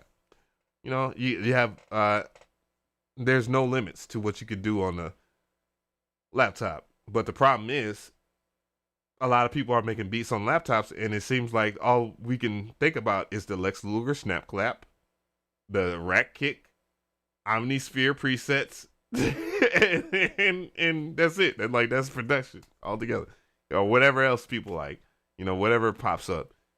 And the music hasn't got better. It just hasn't. It really hasn't. And I don't know what to say. You got Metro Boomin. He's messing with the MPC 2000 XL. Something that I made a video about. I'm going to have to do it again, damn it. Because I deleted it on accident after I edited it. Shit. But you see, people that master their craft in different things, and then they move on. They move on because they have done everything that they could do into it. That's going to be a little different for the 15-year-old that just started off in FL Studio. I get that. I've been that. I've been you. Well, honestly, no, because FL Studio didn't come out until the year 2099, and it wasn't good at all. It was terrible. It was terrible. But yeah, so it's different times. But yeah, eventually you'll get there. You'll understand why. Some of the older cats might get on you, but I think at that time, I think what is the proverbial future, which makes no sense. But in the future, when you realize you're not gonna be young forever, when you're a young head that's doing stuff in FL Studio, something else is gonna come out, and it's gonna be really, really easy for somebody to do stuff. And I already see it. There's DAWs that are developing where you can just, all you doing is picking out a progression. You pick out the drum line. Captain Plugins is kind of like that, but Hexachord is much more on the lines of something that you would use. And you're just gonna pick out all this stuff. Boom, your beat's done. Move it on. And the FL Studio guys that was like, yeah, this piano roll is the best. Gonna be real extra salty. And, it's gonna be what it be, and you're gonna move on to other things, and you're gonna be like, oh yeah, that's you make a beast on the computer. I can see that from a mile away. Let's see here. Let's see. I'm looking at the chat here.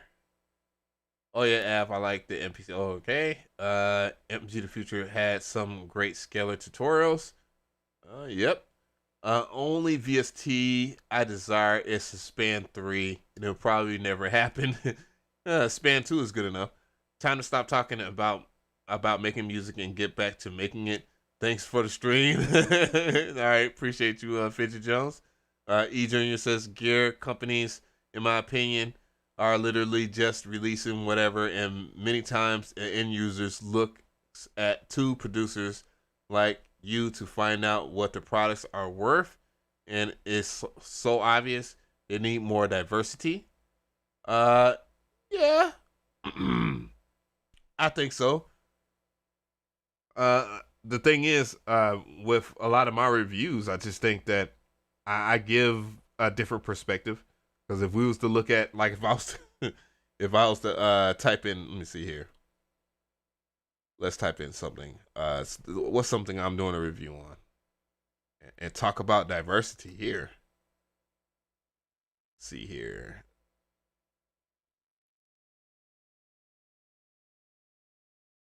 There ain't much diversity in these videos here. It's the same people. Look about the same. Share the common interests. Again, yeah, I go to Roland, type in Roland MC. And I don't think that's what you're referring to, sort of. But, I'm just trying to point out the obvious here. MC 707 review, Sonic State, Loop Pop, Accurate Beats, Rachel, Bo Beats. All these people are way outside of the hip hop sphere, except for like Accurate. But he still shares the same common things as everybody else that are being chosen to nudge for those companies. The only diversity you'll see how that will riff off and change when I put in something like, I don't know, MPC Live II or something like that. It becomes a little bit more diversified, and I forced my way into that. There goes my review right here. And it stopped at 13,000 as far as like views. But everybody else is about the same. Some people that got their stuff early. Akai right there. Yeah, Loop Pop. Again, that's him again. He had that day of.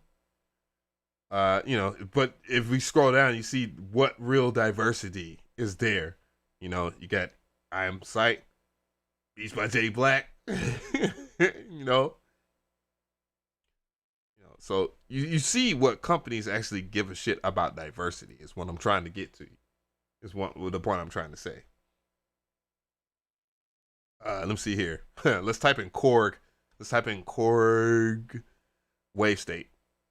There we go. Yeah, Korg Wave State. Bo Beats. Jet Sid, that's a different person, but I think he's just up in there. Sonic State. I usurped myself in there just by doing a reaction video, and that's just to give my hot takes because these companies don't want to send me shit, but I'm not caring about what's being sent. But diversity is voila. Appreciate that sub. But yeah, that's the thing. So diversity is just one of those things that, it's pretty non-existent when it comes to certain demographics, which I agree with. I never thought I would like a tiny controller like the MPK Mini 3 coupled with the MPC Beats and you're killing it. Yeah, it's a really good controller for MPC Beats. If I don't know what Akai is doing, well, I look for I tried to get the 49 key MPK. I tried to get the big full size MPK because it has the pads. The big, I think it has more pads, just to have that for the workflow, and that's what the thing is. As you should have 1 million subs, but the producer community doesn't deserve you. Thank you. I'm really happy about that. Are you selling your PlayStation with the MTV music generator? Hell no. That's a Come on, hell no. hell no. That's just going to me to the grave, bro. Robert Escobar, any advice to get more volume on my mixes and how to mix with headphones? I got the Sennheiser 202s, and that is all I can afford for now. I wouldn't necessarily, when it comes down to mixing, I wouldn't necessarily worry about volume, like loudness. You should just worry about balancing. I guess you should worry about balancing whatever you're doing as far as your melodies to your drums. And most of the time, you know, and mixing is subjective, believe it or not. Because not everybody that mixes does the same things, and that's what a lot of people don't understand. But, you know, it's as easy as you know, just making sure that everything sounds good to you, sounds good on different sound systems. I know this sounds like some cliche shit, and the reason why it sounds cliche is because you got to understand this. We're now listening and taking our music on smart devices, on smartphones. A lot of people don't listen to it on big systems anymore. They're listening either through headphones like these or on a smartphone out loud. So, you know, you still want your mix to be good. You want all your melodies to have the same level. You know, your bass might be a little bit higher than your melodies because you want your bass to be heard. You know, that depends on the person. And then your drums, if you have drums in a beat, your drums are going to be louder than your melody. And if you want our artist to be on there, you want your melody to be heard, but not as loud as the artist. That's just things that I've learned from different engineers. That just kind of stays the same. I'm doing a lot of mixing videos soon. I gotta go to the studio and pick up the mixes from a lot of the engineers that I've been working with, artists that I produce for. And once I do that, it'll be on my channel. Of course, I got to go through all the making sure that they have their stuff out there. They have their stuff correct before we even put the videos out, because I know they're going to get a lot of views. I'm like Av. Hardware, I think, is better, but I gotta admit, some VSTs are banging. Yeah, no doubt. That's why I make beats on the MPC in the MPC software. I mean, I could bounce it down and put it back into my MPC. I could sample it. Yeah, but yeah, absolutely. I mean, I'm not knocking VST plugins. VST plugins, for the most part, have came a long ways. I don't care what certain people say. There's VST plugins that sound extremely good versus the years where I had where I had plugins and they didn't sound good at all. I'm just petting my dog because my dog is over here pouting for some reason. But yeah, there's technology has changed, but the thing is, once you get to a certain standpoint when you are creating, do you really need that plugin to sound good? Because if it's the plugin that's making you sound good and not you that's making yourself sound good, are you really good though? You know? And that's what a lot of people don't understand. And I think that's the paradigm that, you know, last thing I probably would say and talk about. A lot of people don't understand that, you know, are you good or is the software good? Actually, MG the Future, I had to give him credit for this. Because it's something that I be wanting to say. Or actually, I have said. I've said it plenty of times on Twitter. Are you good or is the software that you're using good? What he meant by that was this. If you are, and goes back into the prodigy thing. You know, a lot of kids, they like to say, oh, I'm a 15-year-old producer and my beats are hot. And it's like, okay. It's 2020 and, you know, technology's came a long way. Let me see you play some music on the keyboard. Oh, you don't own a MIDI keyboard? Are you sure that you're good, or is the software good? That's kind of, just an example. You got to question yourself in that regard, because you can learn how to play any instrument now. There's a lot of great stuff like musician. There's a lot of different melodics that teach you how to play, how to get you in rhythm, different scales, all this stuff. And yeah, and you can go to different things like, oh, so you made that beat on this? Well, shit, make this beat on this MPC. That was my greatest fear, I think, as a young producer was, I ain't want to go to a studio and then I ain't have no FL Studio, no MTV Music Generator, or any of this other stuff that, made me sound good. But was I actually good? You feel what I'm saying? And as much as the older producers at that time would beat up on me about that, instead of me going and typing on Twitter and having Twitter fingers and, oh, you ain't shit because you ain't worked with this artist and you doing shit like that, I was quiet. I was quiet and I sat and watched and learned, because at that particular time, niggas weren't telling you shit. They weren't telling you shit because they was making thousands of dollars making beats. Even if the artist didn't even chart, it was making thousands. Making millions if the artist charted. Now, that's still the same now, but nobody want to fuck with nobody that, dude, you was just trying to get in where you fit in. You had to bring something to the table, and that's how it really should be, You want to make guitar type beats, and you want to sound like a real guitar player. We think they're gonna go with first the person that can play the guitar, or the person that knows how to draw in MIDI notes that make it sound like it's almost like a real guitar. They're gonna probably go with the real guitarist. So you just gotta have that kind of mindset, because if you're just only as good as the software that you're using, then you're probably not good at all.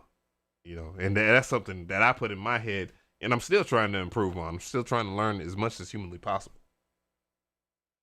See, I'm just reading. MPC is an instrument in its own right. Yeah. And a lot of people don't get it because the MPC, what makes the MPC good is the person that's using it. You can get an MPC and you're not going to really sound good until you really start looking for sounds, start learning the different parts of it. And it's kind of the same as a DAW, honestly. DAW, you're not going to have the sounds that you really want. So you're going to have to figure out things until you get a sound that you really like.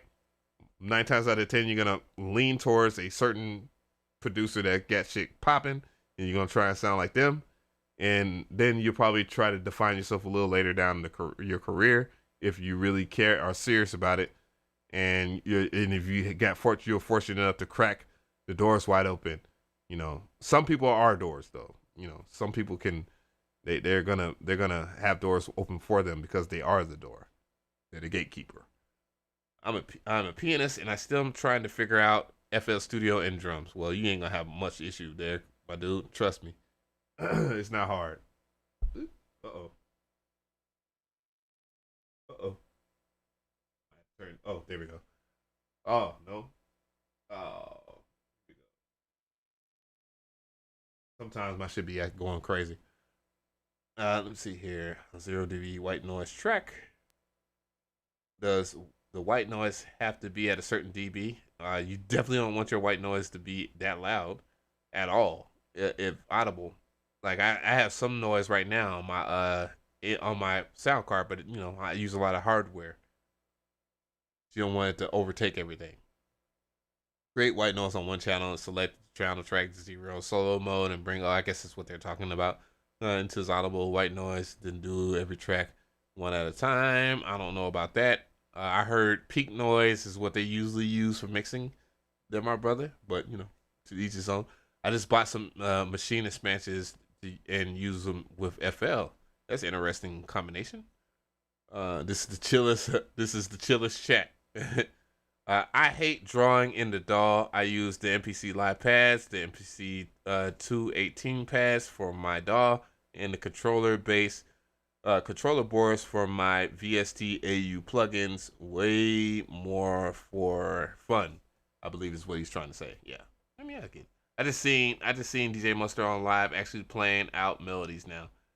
DJ Mustard is a musician. It wasn't always like that for DJ Mustard. I remember DJ Mustard used to be a draw-in. He used to draw in his MIDI notes. And his tracks are very simple, but that's a different story for another day. But obviously, there's things that you're gonna, once you at a certain level of making music, there's certain things that are not acceptable. And there's certain things that you're gonna get tired of people doing for you because they're gonna charge you money for them. And I think that's where DJ Mustard is at now. So therefore, I guess he's a lot different from what he was a couple of years ago when he was only doing like 3-note melodies. And then we found out that he wasn't even the one doing it by himself. He had somebody that he was collabing with, which was just like, what? That was like this. Come on, hell no. But yeah, I mean, I think that, that's really good that Mustard is actually changed. I heard Peak Noise also. The only thing I dislike about FL Studio is in the note values. They should change that. You gotta be careful what you say. There's actually a new feature that FL Studio has added, or Image Line has added into FL Studio. I'm going to talk about this week as well. It's really good. It really has nothing to do with anything that's going to make FL Studio better. Well, almost. I think it makes it better for what the times we're in, and it will open up a good avenue because of what they did, and that's what they did with Slice X and the Z Game Editor Visualizer.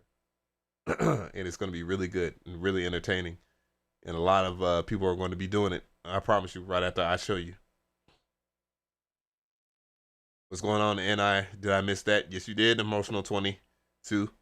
It was a whole bunch going on. It's a whole bunch going on over there. CEO stepped down. There's a rumor that they're selling off assets. This is old news right here. This is in August of 12th, 2020 when this happened.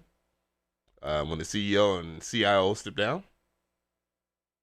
And then there's rumors of them selling their stuff to Allen and Heath.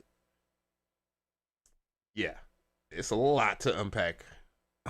So yeah, there's your summary right there. Let's see here, I'm just looking at the chat here. Let's see what's going on. Let's see, what do you think for a producer going to college? Oh my God, I need to write that down. Oh well, I'm not using. And I'm gonna charge my iPad real quick. Okay, cool. I'm gonna write that down in my notes real quick. I had a really good conversation with myself. I'm a nutcase, guys. I'm writing down my iPad real quick. I think I might have that in here. Should you go to school? Should you go? Nope. Damn. And I'll answer some of that now. Because I remembered it. I put it in my head. I don't write scripts. I just talk to myself because I'm a nutcase. Should you go to school for music? And I'll give you some of what that is. And that's going to be a video for this week. Really good question. I go to YouTube University. You good? You're not a nutcase. Robert Escobar, that one dislike, don't know how to play chorus. Big thank you for the honest advice. So blah. Appreciate you. What about the summary on the Beatstars versus Apple? Well, this Beatstars is Abe, the CEO of BeatStars, said that Apple wants 30% of Beat sales, and I question that because, if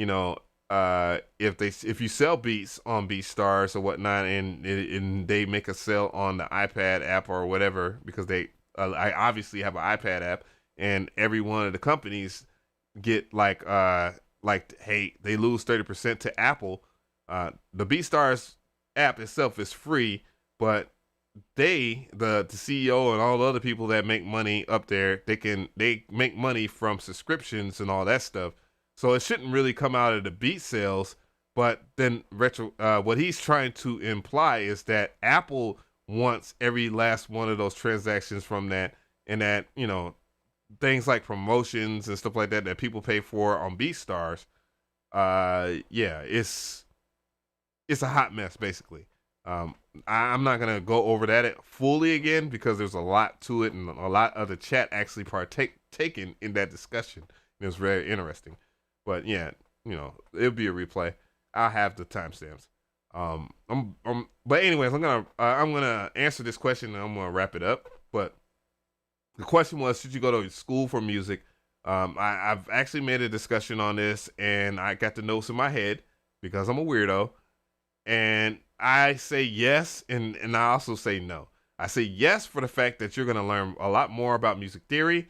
And one of the good points, and one of the things I want to highlight as a special shout out to Simon Servita, because Simon Servita went to school for music theory. And, you know, again, that your success on YouTube is going to vary for everybody. Same thing with Rick Beato. Rick Beato is classically trained. He's obviously a great music theory teacher. His channel has a lot of subscribers, and he has a lot that he can unload and enrich you with in knowledge because he went to school for it. Now, the caveat to that is that I say no, because sometimes you can learn the things about music theory and then it will hinder your creativity level because you have been classically trained, and you won't be able to do weird things with your music. And then, you know, some of the weirdest things come from the most unmusical people. A prime example of that is, and no disrespect to him because I actually like the beat, and that's the Amili beat by Bangladesh. Bangladesh is a producer from Atlanta, Georgia, and he did that Amili beat for Lil Wayne years ago, and I think that's probably one of the hardest beats I've ever heard in my life. I would like to say the Neptunes too, but the Neptunes are classically trained. I don't think they went to school for music because they already had this tool set. There was already prodigies. And when it was discovered, I believe by Teddy Riley, I believe, it was already it was a done deal. Like, they was already good to go because they, you know, they produced Rump Shaker. And for those that are too young to remember that, put in Rump, R-U-M-P, and Shaker. You know how to spell Shaker. If not, S-H-A-K-E-R, Rump Shaker.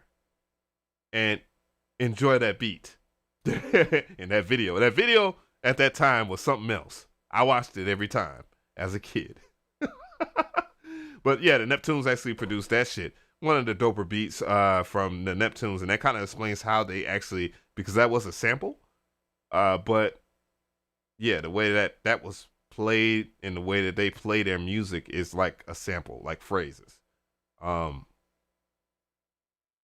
But yeah, you know, it could be a double-edged sword because you don't want to take those risks when it comes to music. You won't know how to take those risks because you won't know how to be a weirdo. And that is also a part of making great music, is being weird and being so engulfed in what your tools are and you learning a skill set on your own.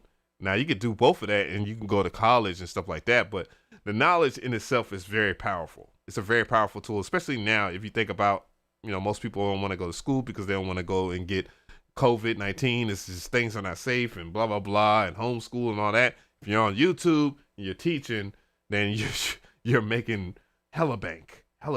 And on top of that, there's a paradigm where a lot of people don't understand because, you know, they're not looking at it. But a lot of schools actually, believe it or not, a lot of schools actually use people's YouTube videos to teach people about music theory and all kinds of stuff. And I have had many universities ask me to go to speak to their classes about different things about mixing, et cetera, et cetera, et cetera. Of course, I have a degree in engineering. And I went to school out here for it. You know, I did online classes too at that. And then I did some classes inside of the school. It was way before all this crazy stuff happened. But yeah, Av went to school for engineering, and I also helped my godbrother out with his schooling. Even though I didn't know anything about what his lessons were, I knew everything about every different tool that he was using in his class. So, but yeah, I think it's a good thing to go to school for music.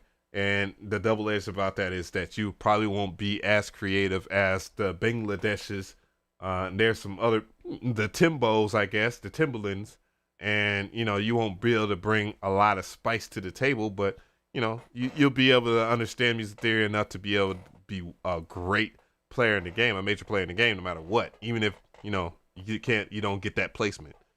Yeah, and there's several people on here that on YouTube that have careers despite that. So yeah. Let's see. Ted and Pharrell both went to the art high school for music, so they are classically trained. Yeah, that was the point I had made. Av is a whole English teacher. I don't have my L and all up, but yeah, I will hit that. Pharrell Nori. Yes, Teddy Riley. Pick up your little dog and show us how cute he is. No, I'm not gonna do that. Scope Sound. What's going on, brother? Star Report said he talks to himself every morning. Emotional Gwinnett County is dope. Let's see here. Wow, it's a lot of stuff that just fell through here. Go to the YouTube community. Keep what you are doing. 2020 has tested us and tested us and also gave clarity. Yeah, this year has been crazy. Holy crap, this has been crazy. Damn, Apple is such a bully. I think 30% is being fair, to be honest. I would take 50% if I was Apple, because Apple has way more influence than Beatstars. And that was the other thing I was talking about. If Apple wanted to, they could open up a beat store for producers and with their apps and stuff like that, and they could clean shop. And nobody's gonna go to Beatstars if Apple actually has a direct connect and allows you to get 100% of your commission on your beats or whatever. And they have their app store, and all they did was do a subscription plan for it. There's nothing that Beatstars really can offer that could really beat out at what Apple could do. So they need to either figure out a way to make their clients happy, the people on their platform happy, or they're gonna have to pony up something. I don't know what it will be. Maybe think twice about Apple Music. I did a 1-year Tidal Hi-Fi $99 sound quality crushes Apple. Yeah, I'm pretty sure about that. I think Tidal is more than just music too. At that, they do videos and stuff like that. They're a subscription-based YouTube, but without YouTube's type of clout and pull. And there's some things that I think.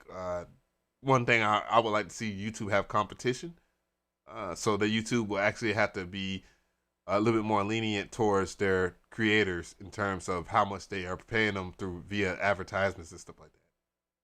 But that probably won't change.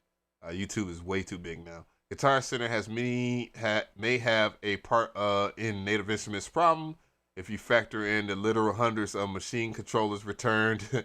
At one point, customers were being sold returns as new many times. I don't know. I really don't know about that. Thank you. I'm going to Berkeley Online for music business, not production. I feel the same way about learning online. I just feel a lot of business side of music isn't being taught online. Yeah, that's true. There's very few people that teach about music business online. And in the way that the music is changing right now as far as the business and people touring and stuff like that, I think that will be a good point for you to make some wave in. In my opinion, people learn different ways.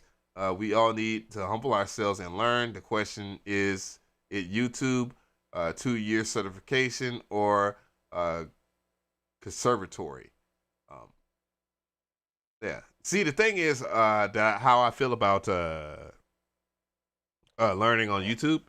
There's a lot of people that are teaching the wrong things on YouTube. Just are, and a lot of them are popular too. A lot of them are doing like clickbaity videos, like how to make a fire guitar melody, and they don't teach you how to play the guitar. They just pull up a plugin. Some people make theories about it, and a lot of the guitar videos that are FL Studio Bass are very bad. I don't care how many views they have on there. Some people have kind of found ways to teach it where it's somewhat decent, and that's fine as long as they're teaching it right. That's all I care about. But a vast majority, I would say 98% on them, and that's just how to make guitar beats. That's just how to make guitar beats. So many more bad videos are out there that are very popular, but I digress from it because hey, I just teach MPC beats. You know what I'm saying? I could teach you a whole lot more, and it has way less influence, and there's no incentive for me at all. But the incentive is that it's a free DAW, and you can get into it. And I like MPC stuff, or Ableton Live, or whatever. I can, it doesn't matter. You know what I'm saying?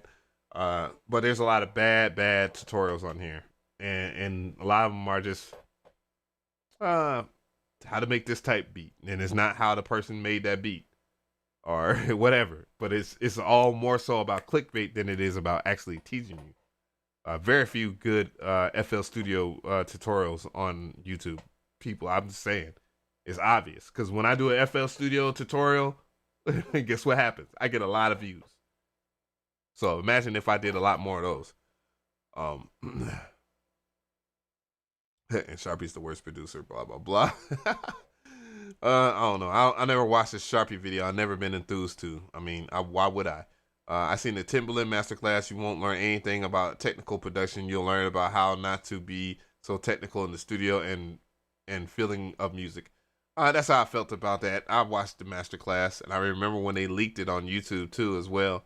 A lot of people were in the comment sections like, man, you had to pay for that? Yeah, but Timberland was never, I don't think Timberland is classically trained. That's exactly how he learned how to make music, was just fucking around. But that's all it was. But anyways, guys, I'm going to wrap things up. I really do appreciate everybody for joining us. It's been 2 hours and 16 minutes about this stream, man. I was just trying to fill in for Spicy Sundays because my boys, they don't made me feel bad. I wanted to see what was gonna be dope, and I know a lot of you guys like to check in on these streams, and I like to talk to you guys, and I really do appreciate everybody for subscribing to me and checking in with me, and y'all can choose to be anywhere, but you're rocking with me, and I really do appreciate that. And I just want to make sure that I'm as transparent as humanly possible, and that's why I really thank you guys for my position in what I do. Thank you so much. Peace.